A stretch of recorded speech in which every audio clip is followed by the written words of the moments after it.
All right, how's it going, everybody? Welcome to another month in the VertXIdol Alliance.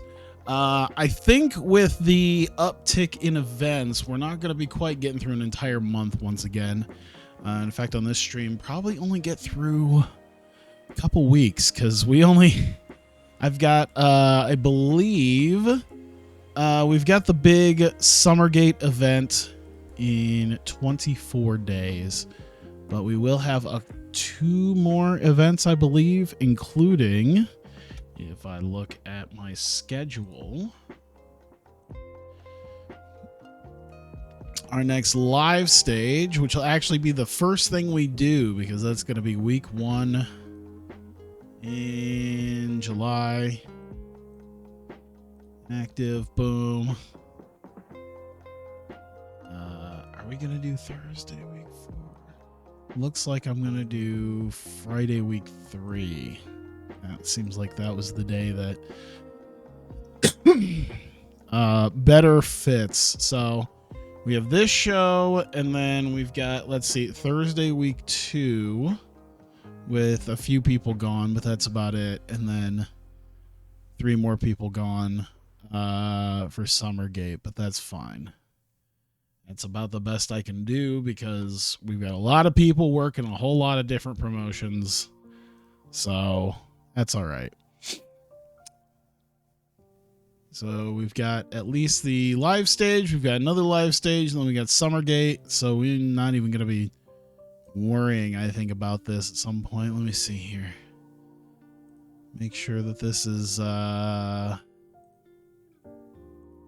Yeah, tickets are set right. Everything is... I want to make sure everything's set right before we move on. And they are. We go to Vertigo. And yeah, we're just doing our TV show.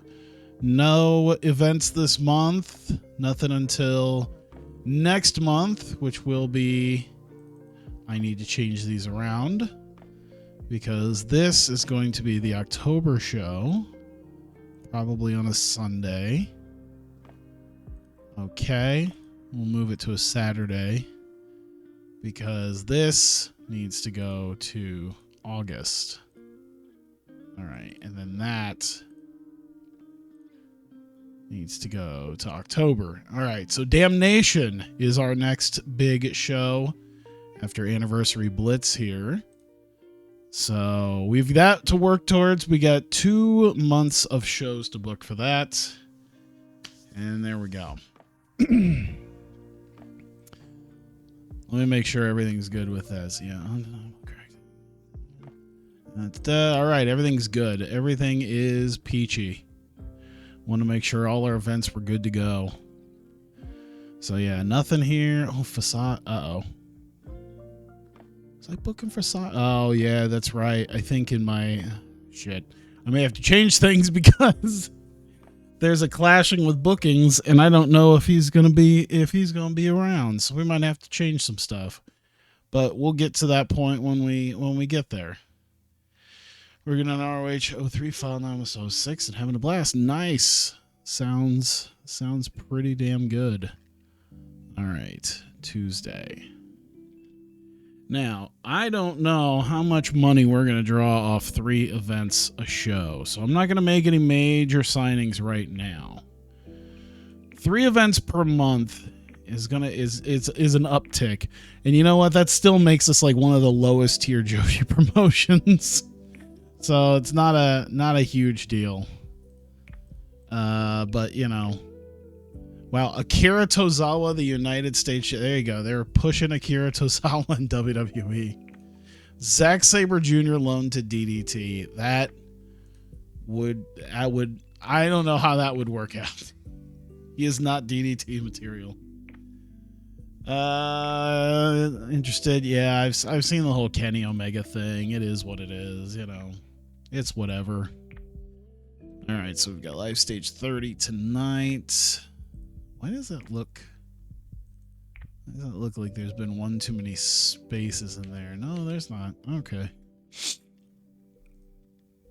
Yeah, it is what it is. I don't know. I would like him to be in AEW, but you know. Who knows? Okay, let me look here. Shit. Who was I?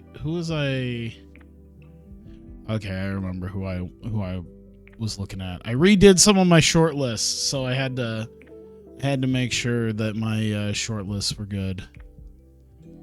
Finance wise, it would be great if IdolPro could make as much money as if IdolPro could make 20 grand like Vertigo does. That'd be fantastic. I don't know if I do TV tapings, because TV tapings really aren't a thing in Joshi. Current world champ. Oh, interesting. Here we go. I was just gonna say, I think I was thinking about that like this morning, where it's like there's not really any broadcasters. No broadcasters. Not for this. That's at the end of the month. Shinkiba. At least sell that out. 400 fans. You know, we're honestly going to get to a point where we're just going to be at Shinjuku Face the whole time. It might actually happen after. Let me see here.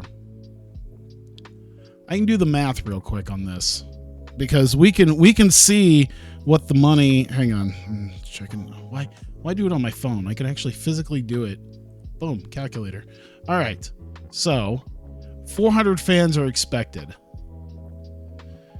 What is our popularity? Our popularity is a 25.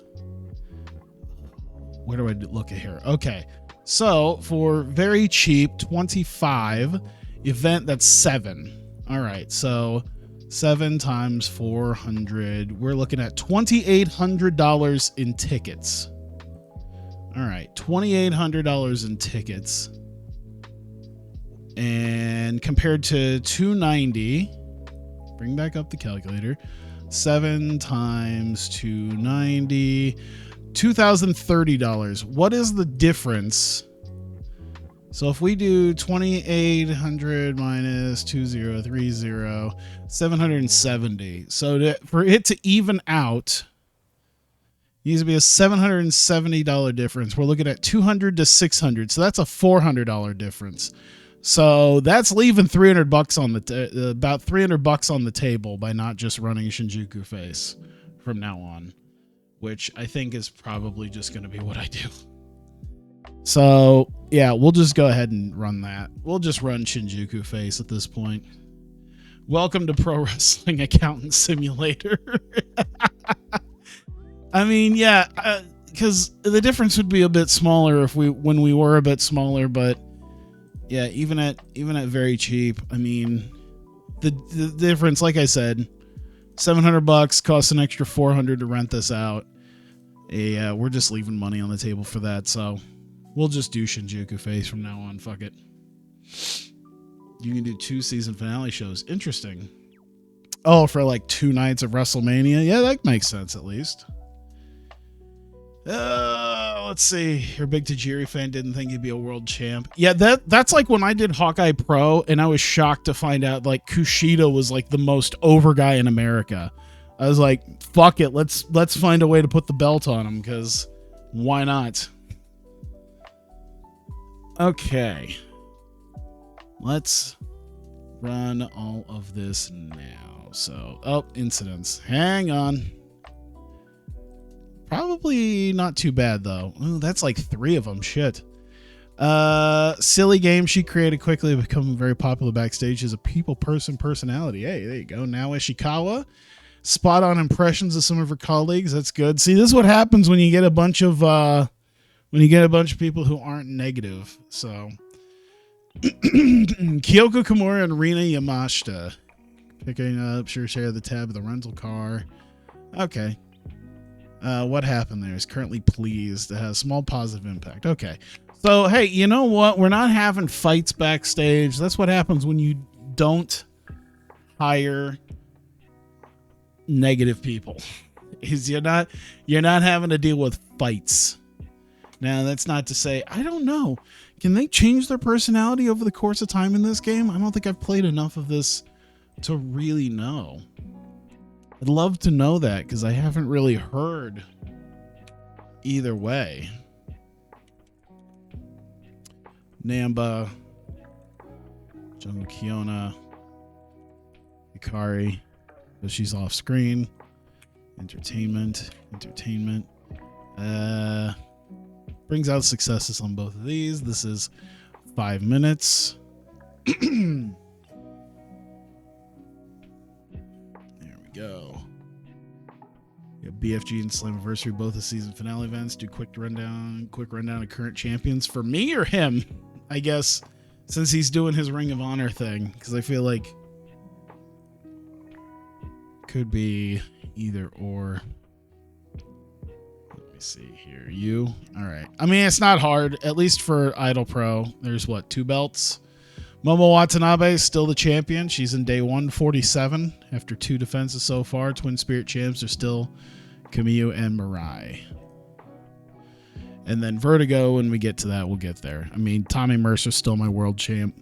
Starks is still my heritage champ. And The End are my tag champs. For how long, I can't quite remember.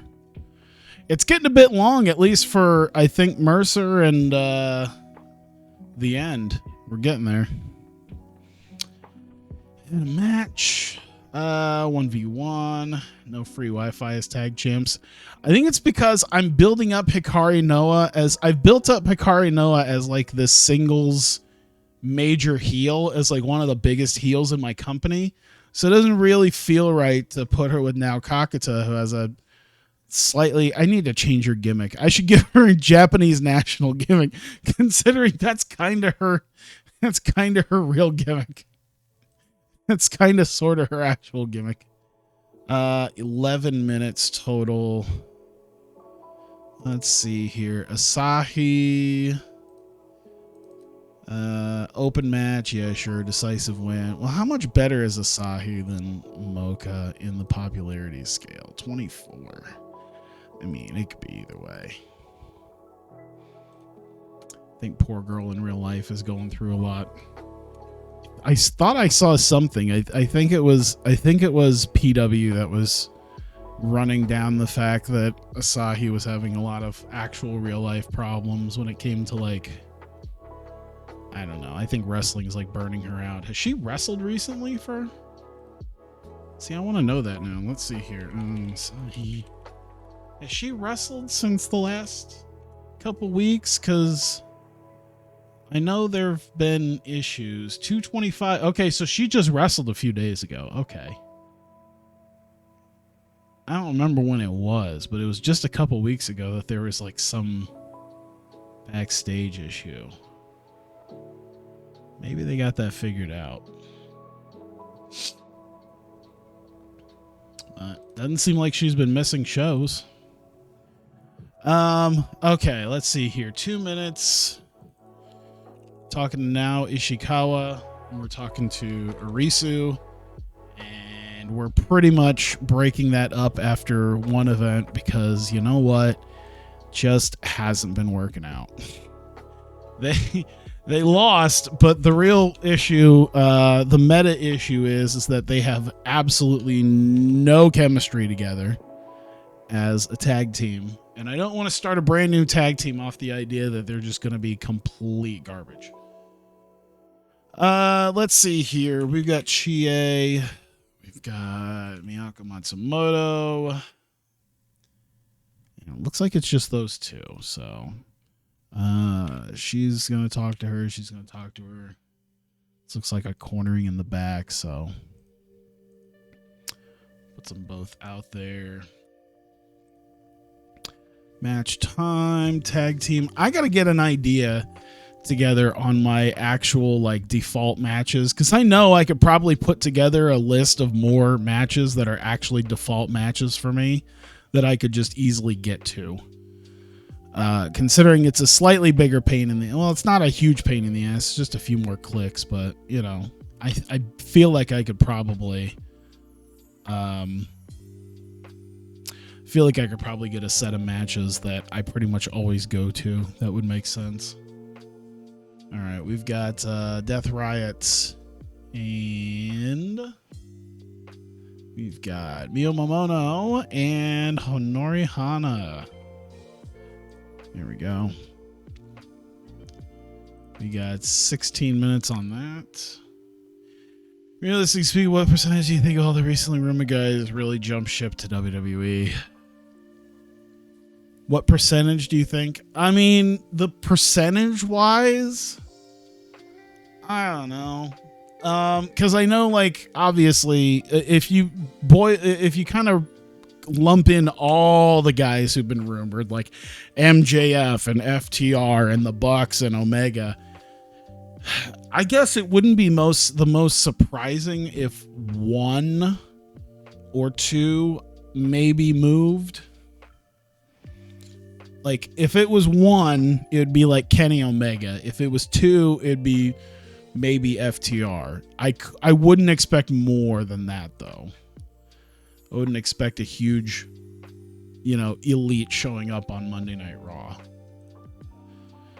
Let's see here. Miyamono. Let's see. Open match. Decisive win. I think we're good there. We got that taken care of. All right. We got our next angle here. What do we got this? Match. Okay. Shit. What was I booking for that?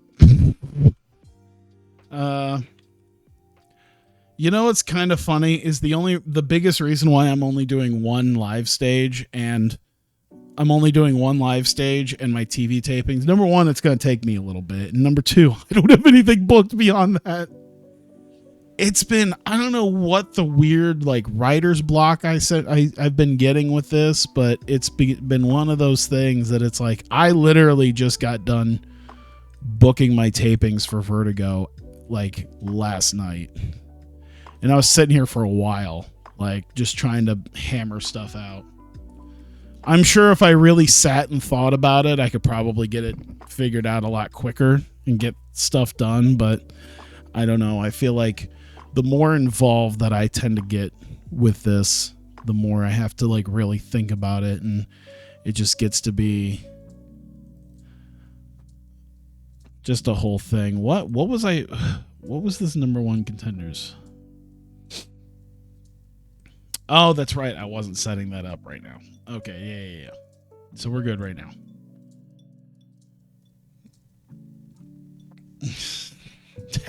Annoy people. Yeah, no shit. All right, so yeah, that's good to go. So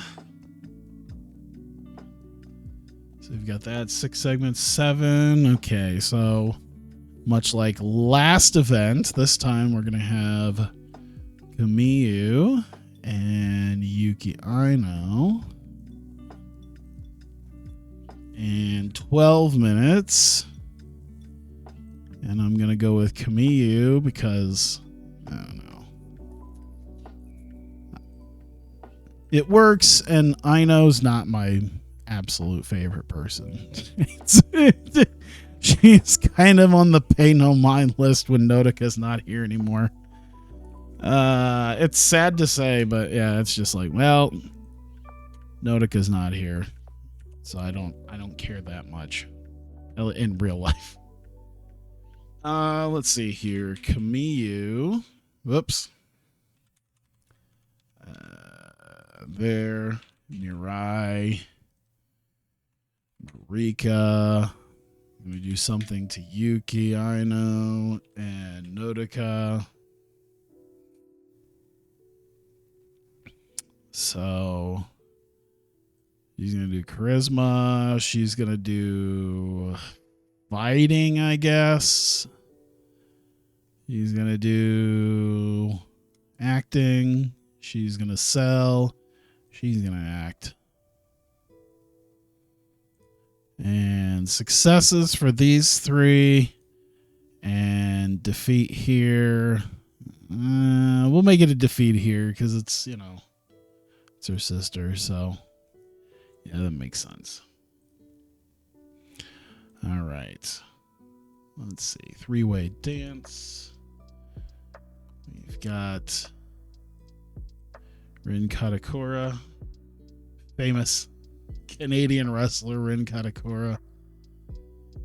And Maria Takeda. And stupid Windows update. Yeah, I gotcha. There's a Windows update. It's about that. I'm a little past due at this point to. I'm a little past due at this point to have my computer tell me that I need to that I can upgrade to Windows 11. What's been the longest title run you've done on a TEW save? Well, I would say obviously it's probably something in Hawkeye Pro. I don't know. Let me see here. You know what? I could probably find out. Let me see here. There we go. As I say, I actually had something that I lined up with it. So if I have to look at it, it looks like my heavyweight championship in Hawkeye Pro, Alex Reynolds held it for 259 days, but my longest reign was the Hawkeye Pro Women's Championship, Dash Chisako, 336 days. And I think that is what? Is that the full year with a 28-day month? Whoops. Jesus Christ. Is that the full year with 28-day month? Let me see here. 28. Oh my God. Can I not? 336. Okay. So yeah. So that 336-day year in TEW. So that was a full year reign. When did I do that? Oh yeah. That was when she won the title, I think. That was the first time she won the title and then held it for a year. I think that was the one she lost to Kyrie? Or no? She lose it to Io the first time? I'm trying to remember my old booking from like 5 years ago. Holy shit. Let me get this figured out while I'm doing this here. How long are we going? We're going 19 minutes on this. What was that? Was that Anniversary 1 when I introduced the belt? That's when Dash won. And then Anniversary 2, I want to say, is when Io beat her for the belt. I'm pretty sure. That's what I want to say. Open match. Decisive win. There we go. All right. Oops. Hang on. I messed up some stuff. There we go. On my other monitor. I'm so glad I have 3 monitors to deal with all this. You had Christian have a 228-day reign with the X Division title. Okay. So there you go. I had a full year reign with Dash in my Hawkeye Pro save. That was early Hawkeye Pro. That's back when I was doing I'm at that point now, basically, where I'm doing 2 events a month. This is Ram. This is Kyoko, and we're putting Asahi. Okay, entertainment. We'll have her there to gain a little bit off that. There we go. 3 minutes. All right, segment 11. We've got a match from the last time, and then we didn't get to it. So we've got Mei Saruga. And there we go. Momika Hanazono. And we got 15 minutes. We've got Momika taking the victory.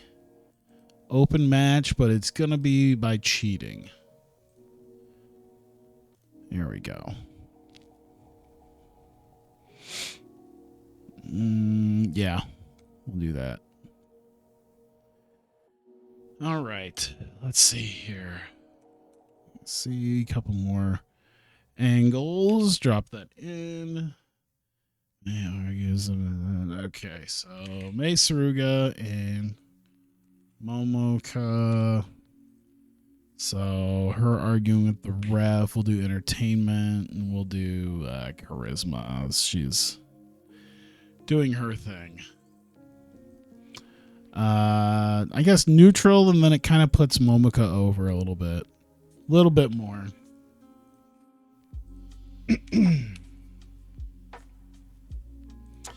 Angle. Angle. Thank you. Drop that in. 2 minutes. Did I put 2 minutes for this? I put 3. I need to change that. Sayuri Namba. There we go. And off screen, she's not here, but we'll at least hype her up, put some heat behind her for right now.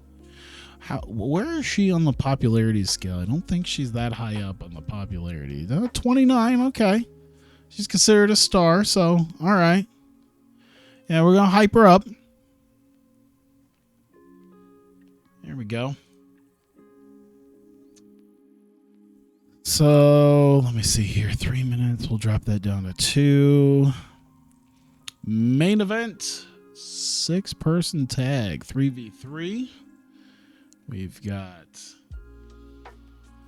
Momo in action with Michiko Miyagi and Haruna Neko. They're taking on Mika Iwata, Himeka, and Now. There we go. I don't think it matters that much to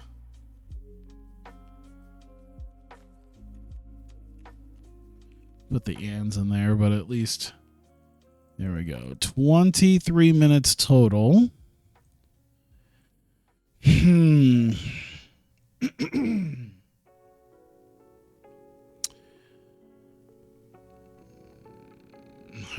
Who we having win this? Shit. You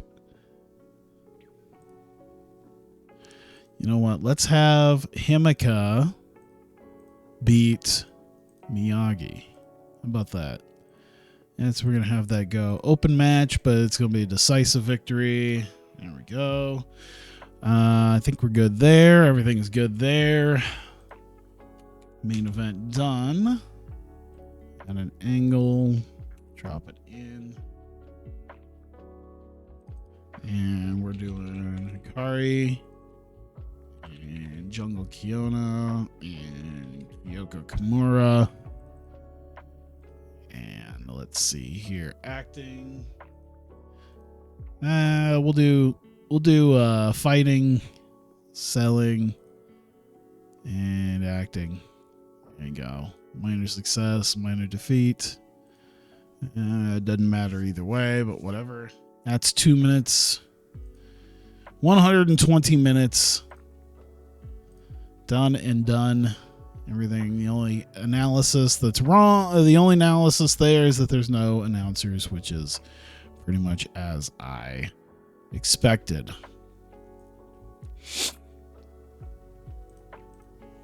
Other than that, we are done with the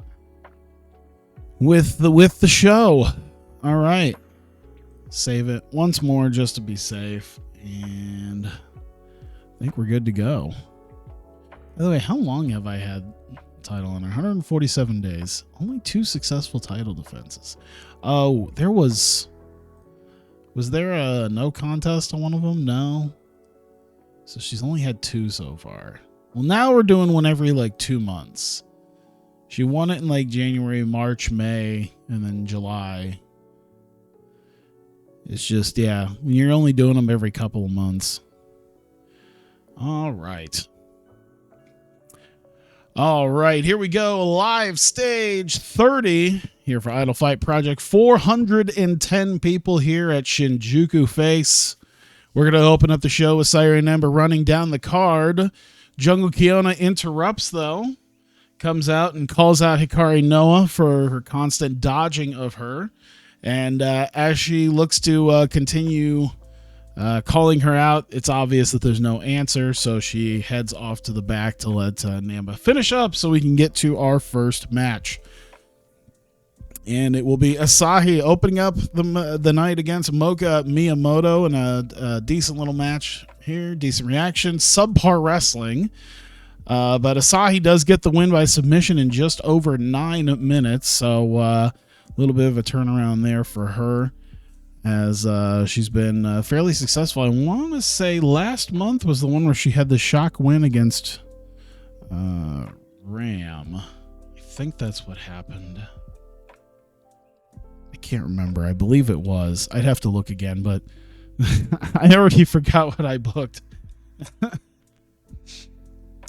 Let's see here. We go on to backstage after the match. Now Ishikawa's talking to Risu Endo, and she's already ending things early. She says things have already not gone well between them as a team, and she will be looking for a new partner. And I think actually I can return to the booking screen and just officially get rid of that here. So we will be making them inactive. And I think that will remove them. And we'll get to continue on with the show there, as officially they are no longer a team, as Now is already leaving Arisu. We get to our next confrontation, sort of, in the back, where Chieko Ishikawa has been trying to get Miyako Matsumoto's attention, and try to have Miyako give her some guidance. And she confronts her backstage, this time without Lady C around, and wants to prove that she can be what Miyako is looking for. As she said, she beat Lady C. She's willing to prove that she has the edge that Miyako is looking for in her protege. And Miyako says she'll look into it, she'll think about it, and that's pretty much it right there. Leaving it as is, Death Riot. Rina Yamashita and Risa Sera coming out against Mio Momono and Honori Hana. An exceptional match between the two teams. Jesus Christ, 62. Rina Yamashita head and shoulders above everybody is damn right. Just over 14 minutes though, but Mio Momono ends up getting the pin on Rina Yamashita with the code red, and Mio and Hana getting the victory here, even though they have absolutely zero chemistry as partners. Imagine what would happen if they actually had better chemistry. That probably wouldn't even be a 62. It'd be even better than that. Good Lord. All right. But this does draw the attention of Kyoko Kimura, who comes out to talk to Mio Momono and Honori Hana, and has decided she's going to set up a match to determine the #1 contender at Summer Gate. And let me see here. So yeah, she says they've pretty much already determined. Obviously, Mika Iwata has her match lined up for the title at Summer Gate, but she wants to determine a new #1 contender, and she's putting Mio Momono and Honori Hana against one another at Summer Gate for the #1 contendership. Then we get to our next bout: Kamiyu, Yuki Kamifuku, and Yuki Aino. A bit of a revenge match from the last event, where Nodoka absolutely got the first pin, I believe, against Mirai here in Idolfight. Kamiya looking to get vengeance on them, and does in just under 10.5 minutes. Fantastic heat and good wrestling. Big boots the shit out of Yuki Aino and pins her. Is that her actual finisher? I mean, I guess it makes sense considering Kamiya is like 5'10", and everyone else is like 5'3", so makes sense that she would use a boot. No, it's the famouser. Does she use the? See, that's the thing. I haven't seen enough. Well, I've seen enough Kamiya matches, but then again, I haven't seen enough of the recent Kamiya matches. I don't know. It's the famouser. Okay. But either way, you know what? Big boot. Was that something I put in then? It probably is, because I was like, wait a minute. Kamiya is like 5'10", so it only makes sense that she just sticks her fucking 8-foot legs up and she won with an International Princess of the Diving. Okay. That was also like 3 years ago now, wasn't it? It's been a little bit. But yeah, I could see it being the diving famouser. I think I personally put the pig boot because it made sense to take, like I said, her extremely long legs and just put them up and boot the shit out of somebody. Nonetheless, after the match, she decides that she's gonna make it hurt in the lead up to their big tag title defense against the Bakuretsu sisters, and she has Mirai come in. Marika tends to Nodoka and kind of holds her back as Nodoka sees what's about to happen, as Kamyu has Mirai Dr. Bomb Yuki Aino on a chair. She grabs a chair, slides it into the ring. Mirai Dr. Bombs Aino onto the chair. And then they promptly leave the ring, leaving Nodoka to deal with Yuki Aino and perhaps whatever injury she had to her back. Let's see. Improvise well. Had a gimmick that's getting stale. All right, so I'll have to figure out a new gimmick for Nodoka. To be fair, I never really used the foodie gimmick, did I? Should I just give her a straight-up farmer gimmick now? Steampunk farmer. Is that something that's happened so far? I think that's a gimmick that has not yet happened in wrestling. She will be she won't change anything about her clothing, except she'll wear overalls to the ring. And she'll come out to Kamiyu's old theme of Old MacDonald. Three-way dance. We've got Rin Katakura, Maria Takeda, and Ram Kaicho. Fantastic heat and good wrestling. Rin Katakura went out first, and then it came down to Maria Takeda and Ram Kaicho. Ram gets the win in a little over 16 minutes. Ram has a gimmick that's getting stale. I need to remember these. I don't know if the game tells you or not, or if this is something I have to remember myself. That's fine. I can always try to remember it. But nonetheless, Ram gets the win, and afterwards, she grabs a microphone and she demands that Kyoko Kimura come out and be placed in that number one contenders match, as Ram feels that she has more than proven herself as a viable Royal Spirit title contender, and feels that she can challenge for the Royal Spirit title. And Kyoko agrees. However, she's been seeing the progress that Asahi has had in the last couple of events here, and says that if Ram wants to win and be in the number one contenders match at Summergate, then at the next event she will be facing Asahi for that third spot in that Summergate number one contenders match. I guess I could pre-book that, couldn't I? Because I'll probably forget. I'll almost certainly forget. Ram and Asahi.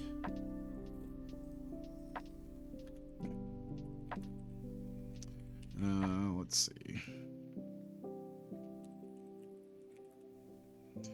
Winner earns final spot in number one match at. There you go. All right, so we've got that taken care of. That seemed to have gone well. 51. That's good. Mei Saruga taking on Mobuka Hanazono.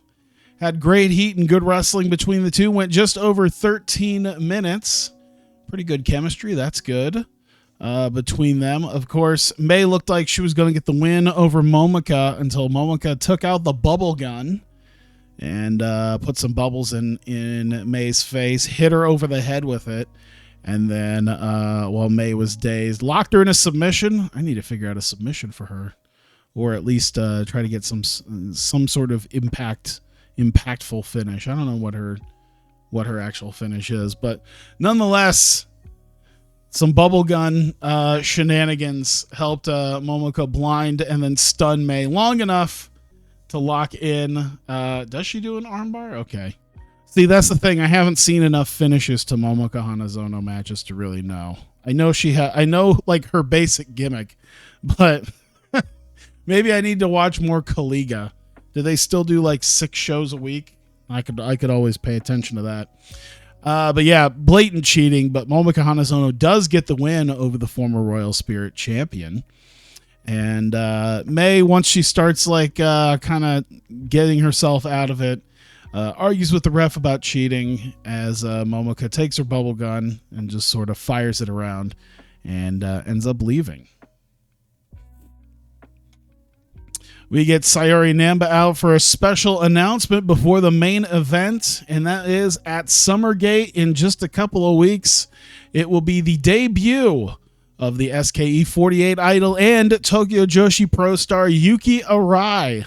She will be in action at Summergate, making her debut for Idolfight Project in just a couple of weeks. So there you go, hyping up a debut here for Yuki Arai. We get to our main event. Momo Watanabe, Michigo Miyagi, Haruna Neko taking on Mika Iwata, Himiko Arita, and now Kakuta. Might really becoming TJPW sloppy seconds. An exceptional match, and just over 20 minutes. It was a bit chaotic there, but Himika ended up getting Michiko Miyagi and getting the Argentine backbreaker locked in on her and forcing Miyagi to tap out, and that will get the win for her, Iwata, and Kakuta. And Mika Iwata was, okay. Wait, where is she at? 76. Good Lord. So sitting here, like, Himika's got a 65, Momika's got a 66, but Mika's got a 76. Jesus. So she really carried the whole thing here. But there you go. Main event there. Himika getting the win for her team. Momo none too happy about that. But we don't have time to really think about that because we're going to the back. There's a commotion between some of the Joshis backstage as we see Hikari Noah has finally showed her face here at the event. She's backstage. She has found Jungle Kiona and is hitting her repeatedly with a kendo stick until Kyoko Kimura comes in and shoves her away and forces her out of the building. Hikari does leave her kendo stick and with a smug look on her face leaves the building. As that is how we will end the show. That's why she's the ace in Joshi save. Yeah, no kidding. All that Joshi abuse in Sendai Girls must be doing well. That and Marvelous. all that trainee abuse that Satomura and that Mako and Chigusa do is at least making some top tier Joshi talent. Yeah, we'll give her props for that. Let's see here. What's this 62? It's Mio Momono and Honori Hana. Let's give Mio, and then you know what? Let's see. Yuki Mika Wada, Saya, Himika, and Momo. All right. Well, it looks like I haven't praised Momo in a while. Well, a couple months. I'm gonna make them happy because they're some of my best people. So you know what? I'm gonna praise both of them. All three of the main event girls that carried our goddamn main event are gonna get praised for it. Very happy, seemed pleased, was pleased. There you go. Keep them happy. See, now you got me wondering, because you say TJPW sloppy seconds. Now you got me wondering how many TJPW girls I got in my promotion. I know it's a handful. I say over under on 12. I'm going to say 12 is the over under here. Let's see here. We got 1, 2, 3. She's stardom now. I'm practically a freelancer.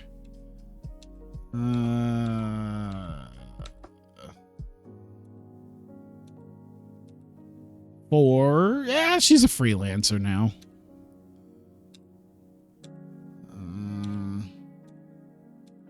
getting a fair bit down. She's in Stardom now, so 5,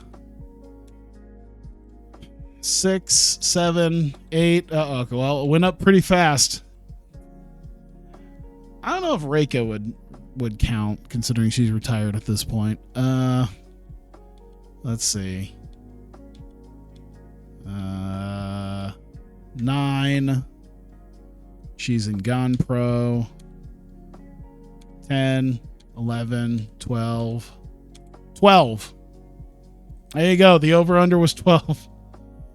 She was literally POBJ. That's fine, but she's Reika does not count. She's a wrestle one. She's a wrestle one. She even broke her jaw at a non TJPW event. She was a freelancer there. Now Ishikawa is too clumsy in my... Wow. When Yuki Aino is calling someone clumsy, you know they're fucking clumsy. Yuki Aino. Fucking Queen Botch is telling me how dangerous somebody is. Holy shit. We lost $3,000 on that. That's like almost half. Oh, god damn. That's a lot of money that we'll see. I think I'm going to be losing some money. I'm pretty sure I'm going to be losing some money. We'll see here. You just hand waved all the post TJPW people? Absolutely.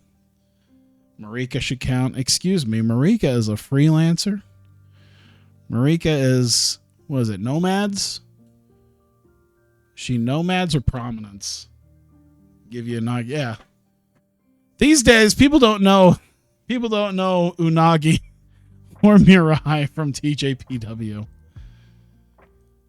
Let's see.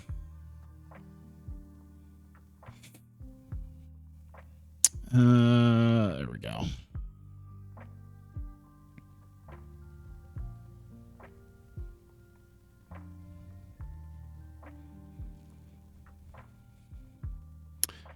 See, now I have to wonder though, like, okay, so are you taking the people who, like, okay, I would say in the realm of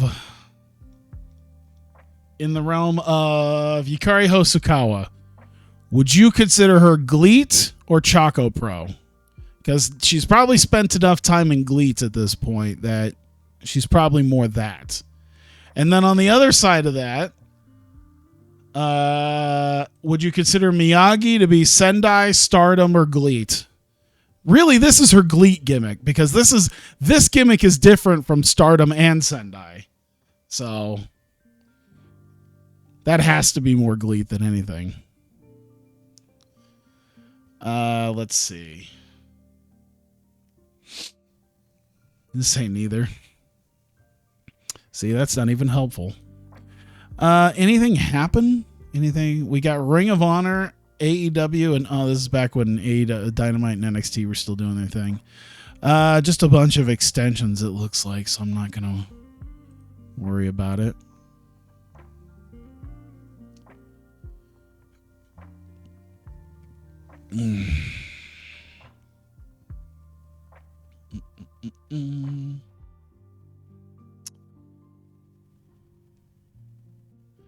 You spend enough time with the promotion that you're known for being in that promotion, it counts.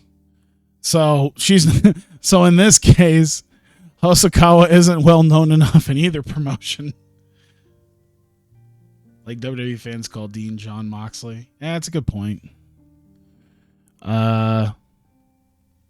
What was I gonna do? Oh yeah, I need to put my next event. We're doing Thursday week 2. Yes. I don't even think we're going to get to that because I need to do my TV tapings. Plus, I don't have anything written for this next event in 6 days. That's fine. I'll have an extra day to kind of get my last 2 IdolPro events figured out, and then also figure out how I'm going to have money at the end of this. Because honestly, I don't think I'm going to have money. That's another one of my big things. There you go. Hey, look at that. There you go. There's your spoilers right there. Cash Wheeler staying with AEW. That's going to be my... that's going to be my... There's your spoilers. I was gonna see if there was anything that absolutely crashes that. Nope. Now the game is seeing how many Vertigo people are future AEW guys or became AEW guys. Yeah. Yeah, that's why I even have Ricky Starks at this point, is because he was an NWA guy when I first started using him. To be fair, Wheeler Yuta wasn't even an AEW guy when I started using him. He was just some indie guy who was being known for like 60-minute matches on IWTV. Let's see. Come and Go Theater. There we go. 250, 136 expected. There we go. Wheeler Yuta was an MLW guy. There you go. I was going to say just IWTV because there were a lot of companies that were broadcasting him as like their champion, wasn't he? Wasn't he like the independent wrestling champion? What was that called? I didn't even think there was an overall independent wrestling champion. I want to know how many companies are involved in that too. Excuse me. I need to get something. I've been talking a lot, so I need to keep something to drink.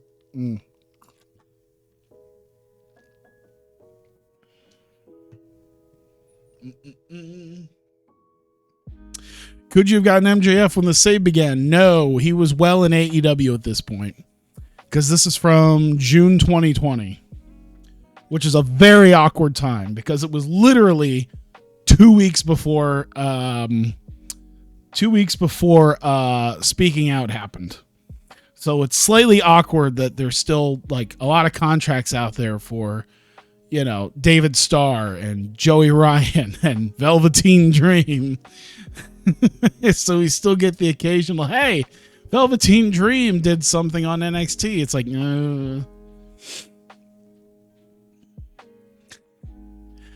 let's see. Did our thing there. Okay, so we've got that all taken care of. So now we've got our shows.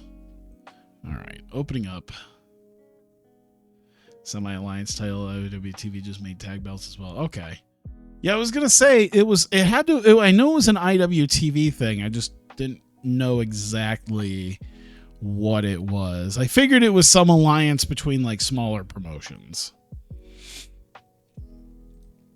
Let's see. Casanova. Open match. All out. Decisive win. There we go. Boom. Looking at that glance, AR Fox. To be fair, AR Fox just became a thing in AEW.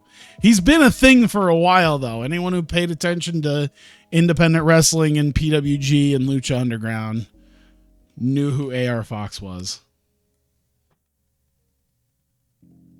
Let's see here. We've got Drew Parker, Christian Casanova, Matt Cardona. I mean, look, we're booking Christian Casanova because he was available before he went to WWE. Now he's, in just the span of time, he's been there for, won the North American title and has been around been doing a lot of shit with them now. Entertainment. I guess this kind of puts them all over, putting them all in some sort of thing. Here we go. NA champ twice, last cruiserweight. I knew he won at least once. I didn't know he won it twice. But then again, I really don't pay attention to NXT anymore. Like, I barely know what's going on at that point. They have women competing for the women's titles that I'm just like, who is this person? I know there's a skateboard chick. I know there's Darby Allin's ex, and there's a couple others. Mandy Rose is gone. I feel kind of bad maybe. I don't know. I couldn't tell you much of anything about their women's division anymore. Is Braun Breaker still the champion?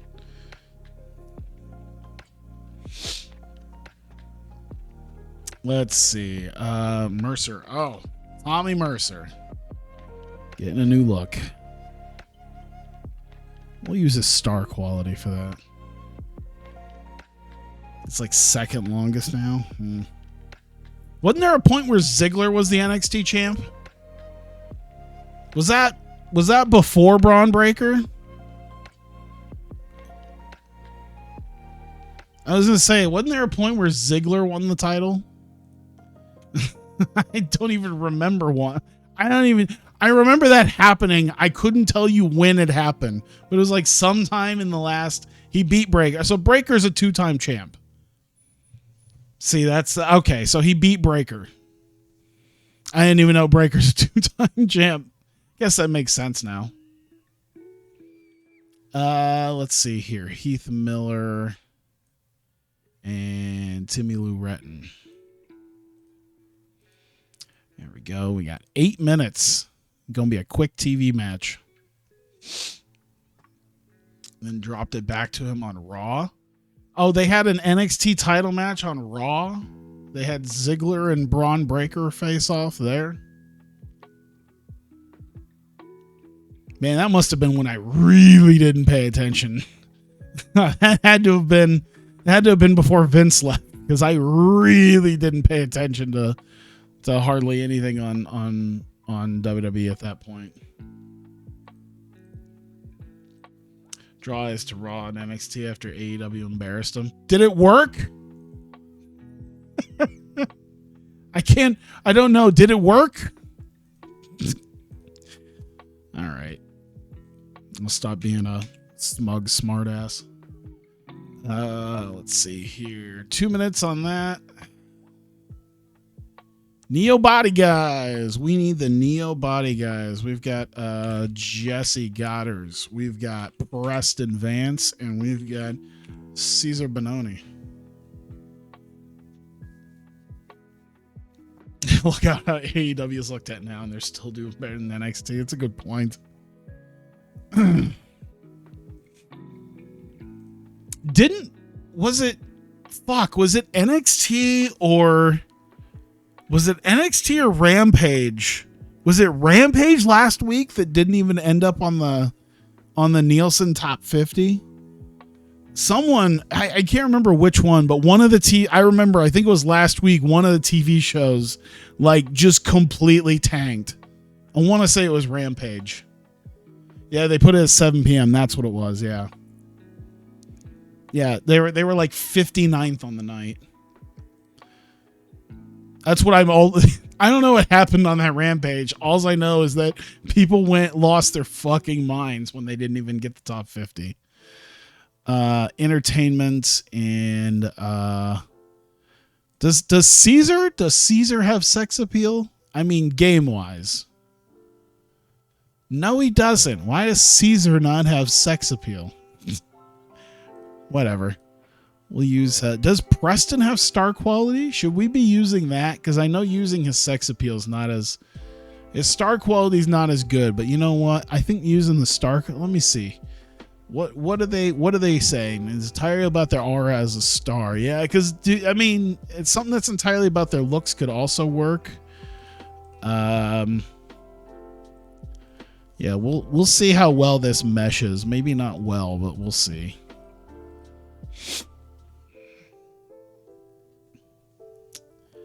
MLW did really well, 92K. Interesting. Match. We've got Rascals, Tate Twins. We've got 14 minutes. We've got one of the Tates. Open match. Tainted win. Is it tainted? Yeah, it's tainted. You know what? Just to make sure it's not like a submission or anything, I'm going to make it a flash pinfall. So low blow roll up, or, you know, hit with a weapon roll up, something along those lines. I think that's honestly the first time they fought in a few months. Yeah, this is the first time they haven't had a they haven't had a 1-on-1 since or a 2-on-2 since last Anniversary Blitz. So that's helpful.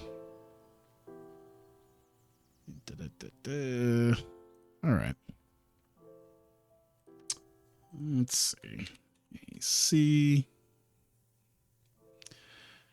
Feel like I've heard of the Tate twins before. Yeah, they're Dalton Castle's boys. Yeah, the Tate twins are Dalton Castle's boys. Let's see here. 2. We're doing Calvin Tankman, Trey Lamar. And they're doing a vignette to remind people that they're doing a vignette to remind people that they didn't lose at Anniversary Blitz. They want people to know that they were not the losing team. They still have a good claim at the tag belts. Main event. Let's see here. We've got Mike Bailey. We've got Ryan Davidson. Here we go. We've got 16 minutes. We're doing Bailey the victor. Open match, but decisive win. There you go. And goal. AC. Segment name. That's 3 minutes. We're at 57, right? Okay. I wanted to make sure we time this out right. We have got Brandon and Brent Tate. We've got the Tate twins back out. Mike Bailey's confused. AR Fox. Let's see here. Selling and fighting. And minor defeat and success. I'm gonna put bigger success because hey, it's been nearly 7 months. Davidson, Manders, and El Tejano. Interesting. That reminds me. Can I look at my short list from here? I can. Do I have Manders? Okay, I do have Manders. I should make sure. I should get Manders. I think I have them booked for something in the future. Oh, where's my... I guess I should...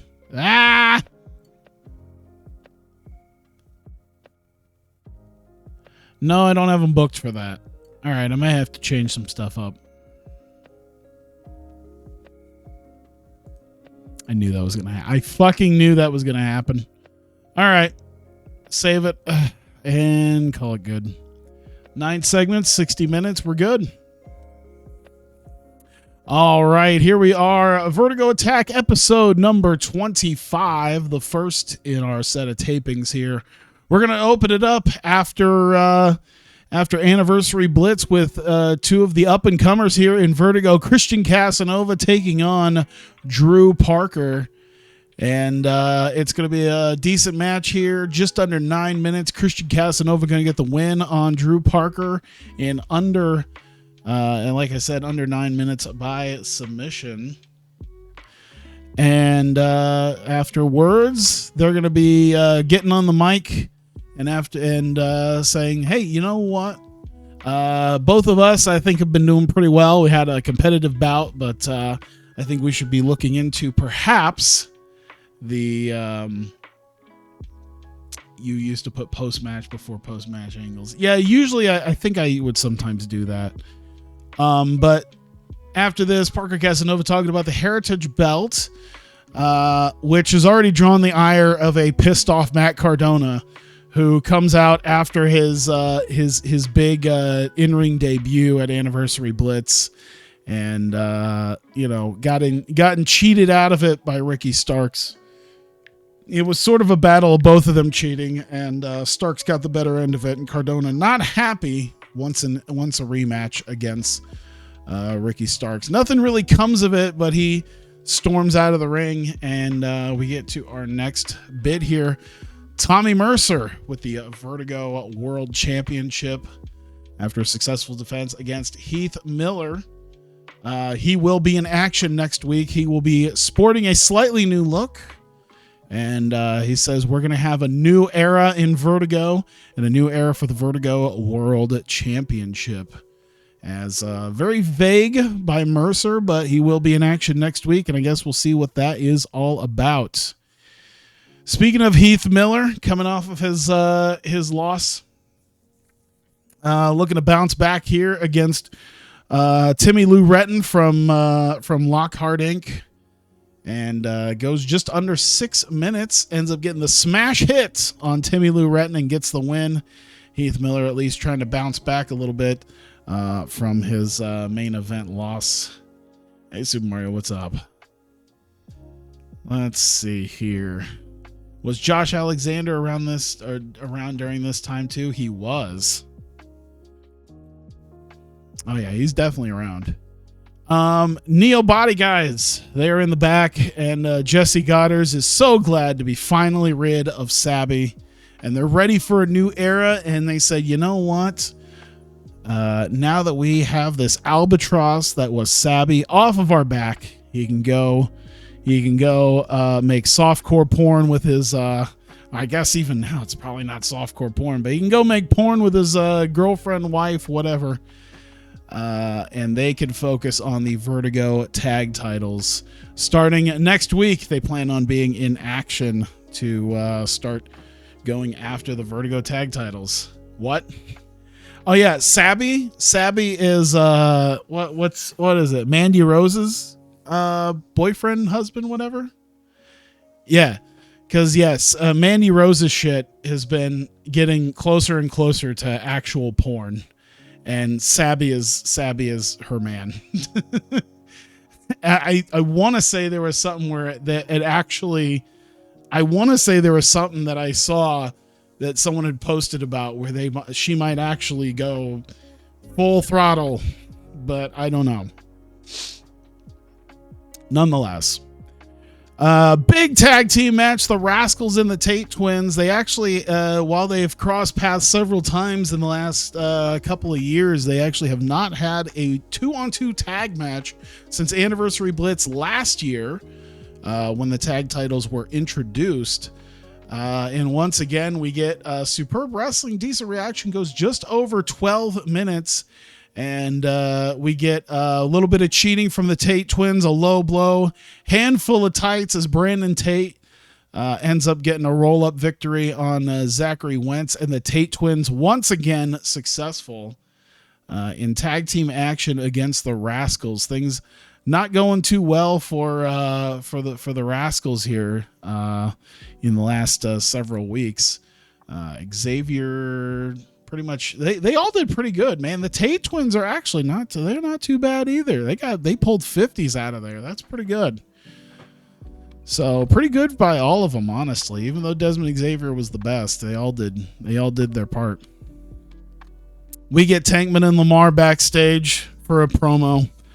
And, they're not too happy about how things went.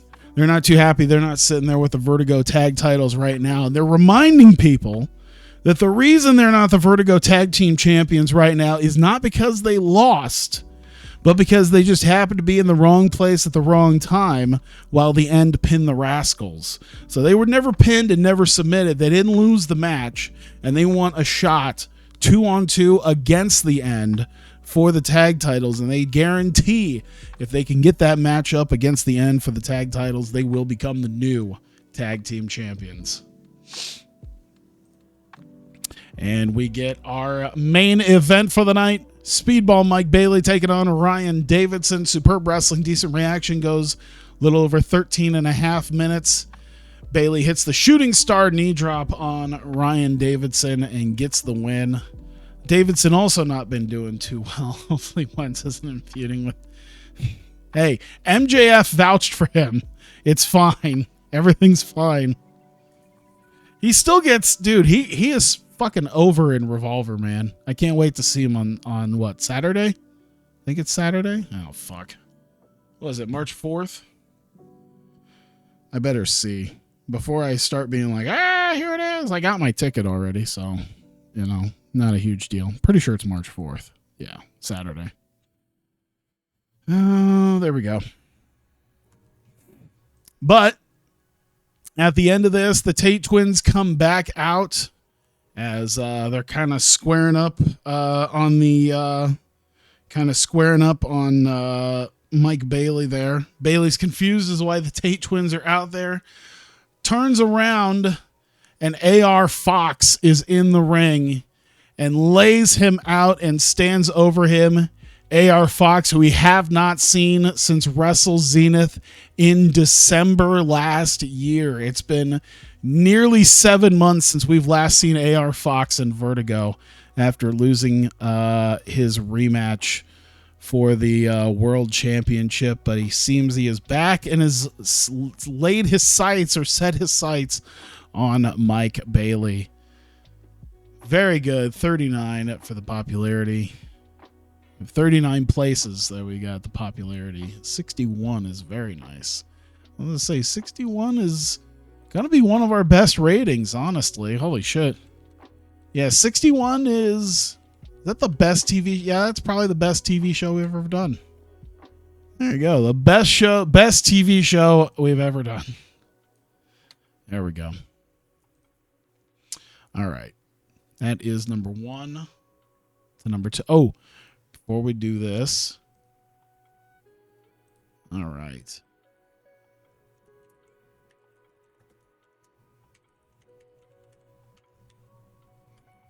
I decided I was going to use his name he pretty much goes by now. Did I decide whether or not there was a picture? It's one of those two. I made one, but I'm not big on it. So we'll just keep using this one. But we're using the name he goes by now. Might as well. Oh God, you do multiple tapings. Yeah, we do 4 episodes. That's one. That's why I said we were gonna do one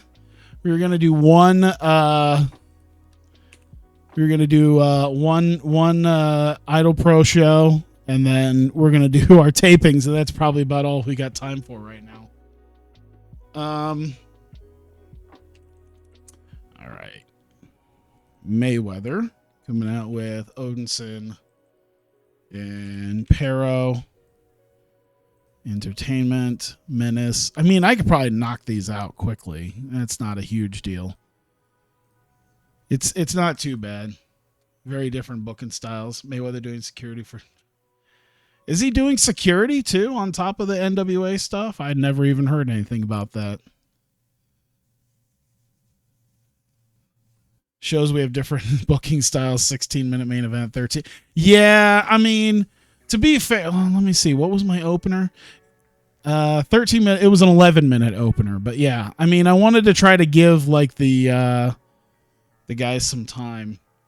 I was gonna say, how long do your main event? How long do your matches go? Because honestly, I was thinking about that for TV. For 1 hour TV, I should probably be doing closer to 8 to 10 minutes for a match, and then maybe 12, 14 for a main event. But I don't know. I've been liking how things have been going so far. I like the way I've been figuring it all out.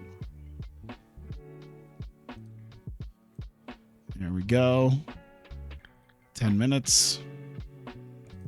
Well, 8 minutes total. 8 minutes for the match. Mayweather. It shouldn't be open. He's the champion. Caesar's a jobber. Just beat his ass for 8 minutes and get it over with. Yeah, we're not going to put the title on the line for this. Let's go. Spot Trump rally as a security guard. Wrestling fans immediately were like, yo, that's Crimson. I guess that makes sense. He's former military. So, and NWA certainly isn't going to pay a livable wage. Let's see here. Calvin Tankman. Trey Lamar. Odinson. Pero. And let's see here. Oh, Calvin Tankman, sex appeal. Menace, charisma, menace, and menace. Because, Trey Lamar's not going to menace his way through this.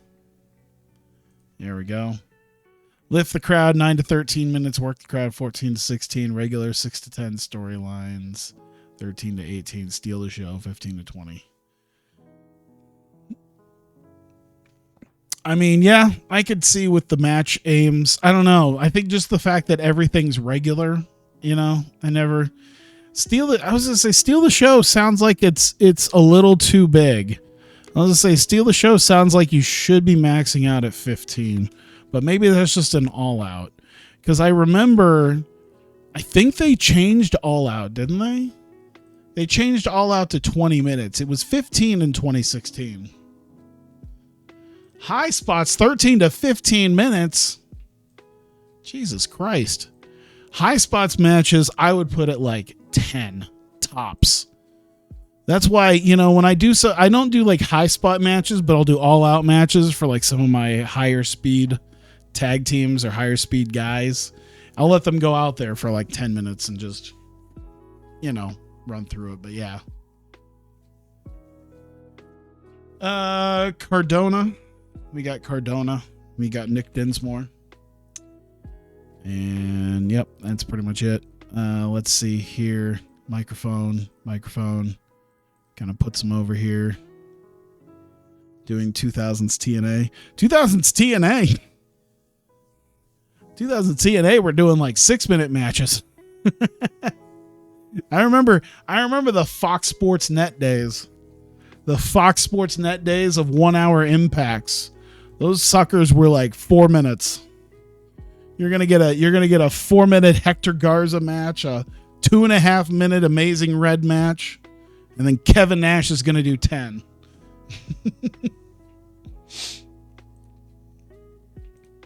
Let's see. 3, 10, 3, 2. All right, so now we're at here we go. We got Neo Body Guys, Flip Forever, boom, 12 minutes, 10 minutes match. We've got Preston helping get the win there. Open match and but a tainted win. We're gonna get some cheating involved to help them get the win here.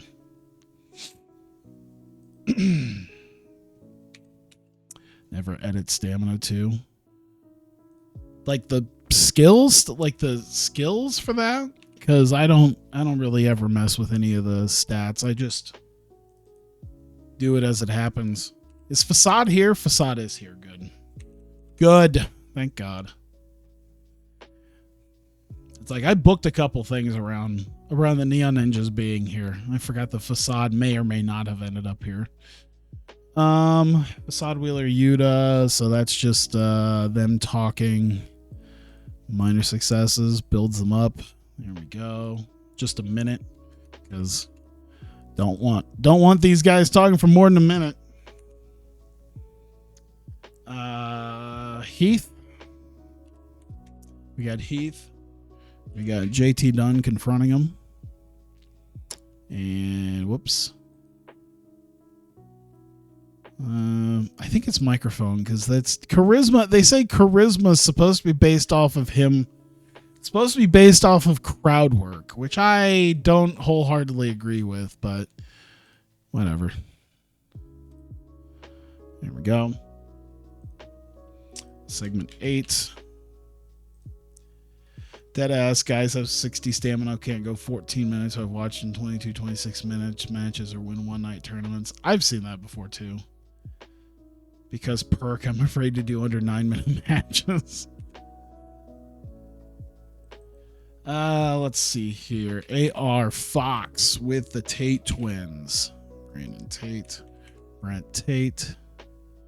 So 3 minutes of him talking, and we'll do microphone. And kind of helps build them all up. There you go. Main event, 3-way dance to determine the number one contender. We've got Taylor Wyndham. We got Tim Donst. We got Taylor Wyndham.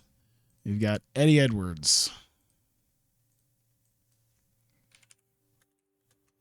Oops.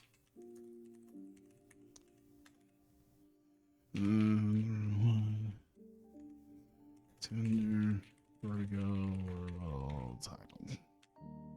go. All right. That is, we're going 17 minutes for our main event. Total of 20. Eddie getting the victory. Open match. Decisive win. I don't think we're at a point where all these guys have the psychology. No, Tim Donst psychology's only at a 51. Wyndham psychology's at a 56. Jesus Christ almighty. Eddie's psychology is at a 66.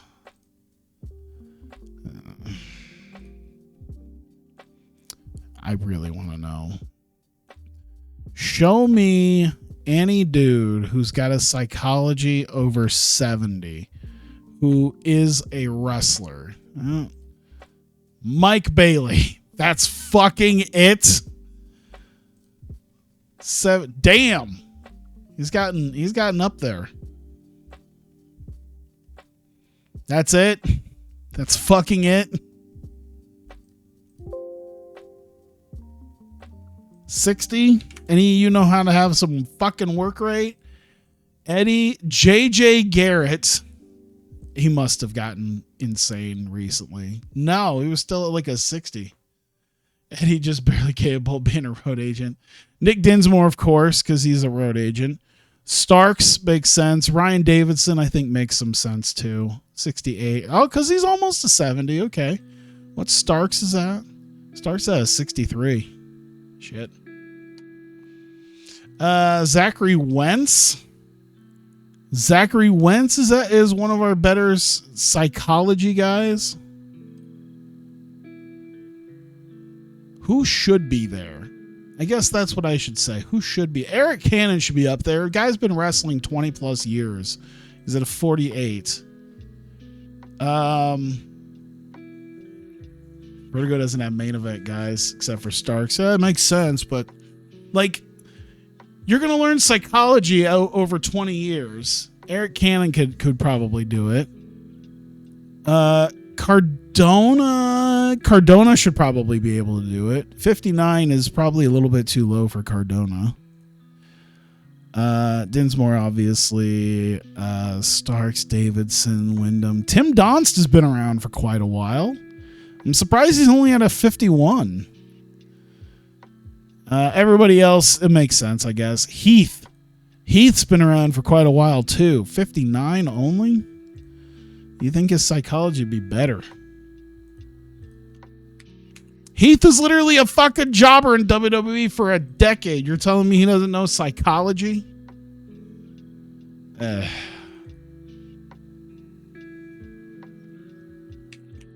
Anthony Mayweather. And we've got Eddie and AR Fox to ruin the fun. So star quality, or no, he's going to be selling because he's going to get hit. Fighting because he's going to do the hitting.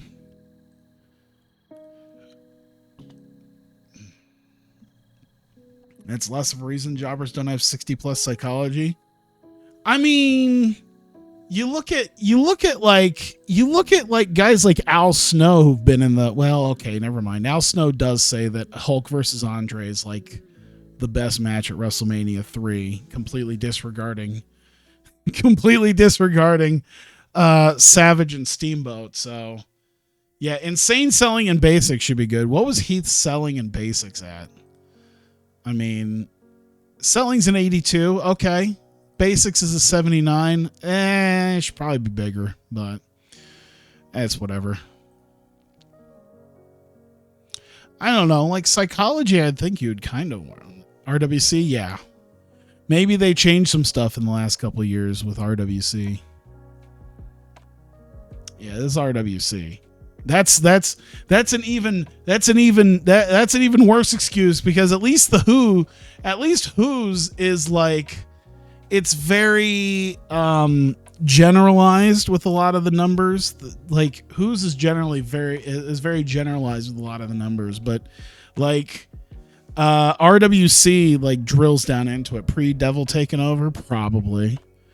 2020. Was this even pre-Questlove? Was Questlove still doing it at this point? I think this is like right before Questlove took over. I don't know. I think he might have just taken over at that point. I can't remember now.